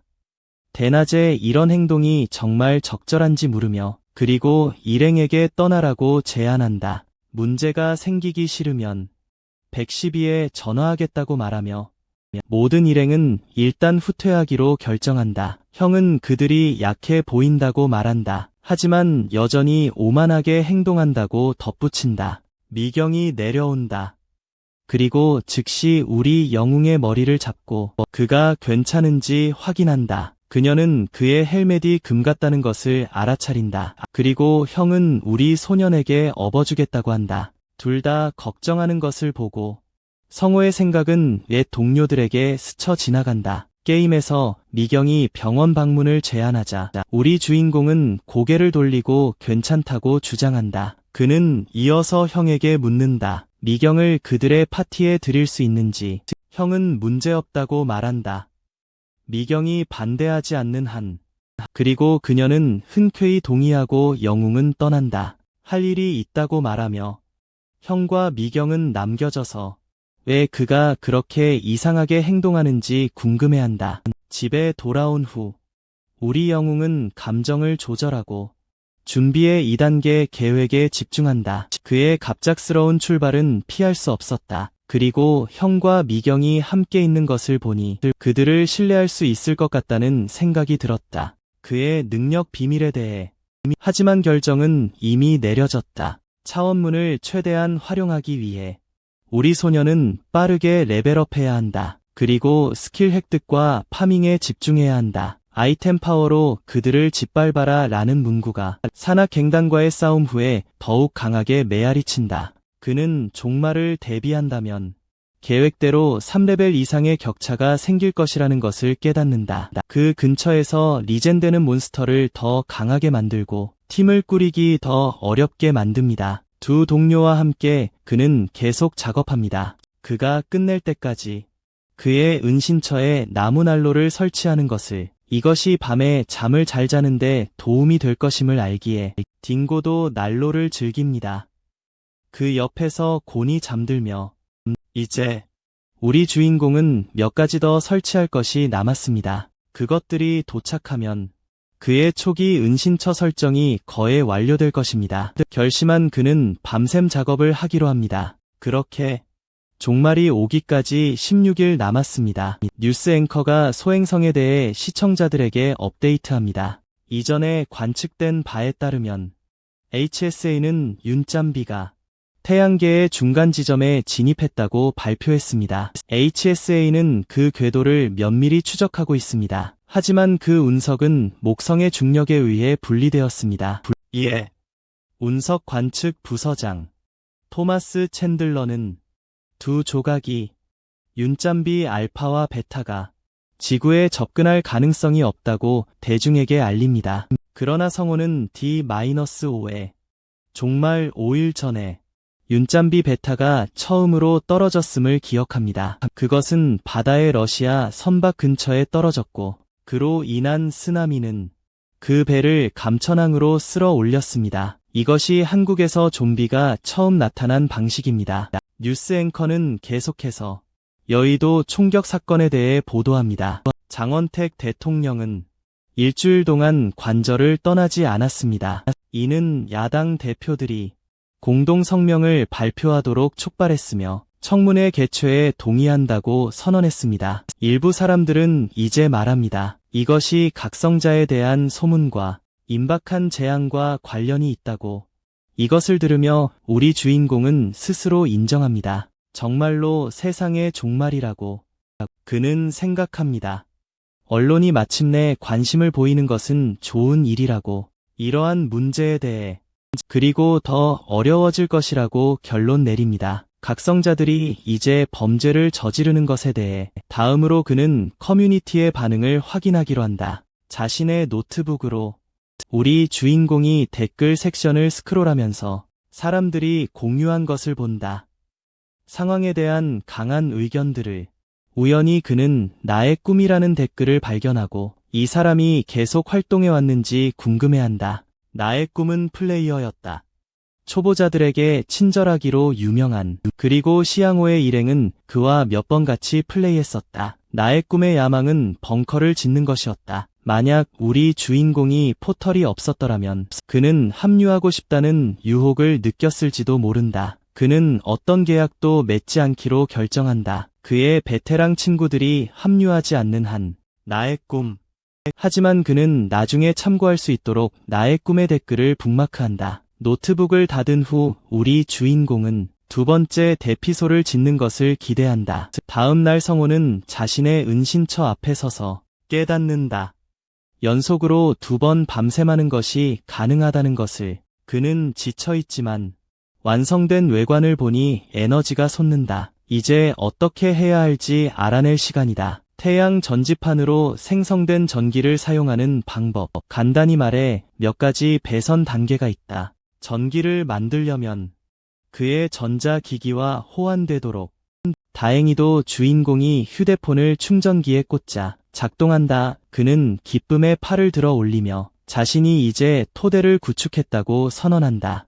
이 세상에서 생존을 위한 오랜만에 처음으로 그는 도파민의 급증을 느낀다. 어제 그는 또한 발광석과 점화석을 채집했다. 그리고 더 파낸 후에 흑요석보다 단단하고 날카로운 광물을 발견했다. 에메루스라고 불리는 이 광물은 현재 쓸모없지만 아무것도 없는 것보다는 낫다고 생각한다. 그는 나중에 LED 조명을 설치하기로 결정한다. 하지만 잠들기 전에 지하실에 있는 식량 비축품을 정리해야 한다. 갑자기 딩고의 큰 소리가 그의 주의를 끈다. 밖으로 뛰쳐나가자 성호는 딩고가 메인 늑대들과 대치하고 있는 것을 발견한다. 소라에게서 본 적 있는 종류의 몬스터들이다. 그는 이 생물들이 높은 고도 지역에 주로 서식하는 여기서는 딩고의 분노를 지켜보고 있습니다.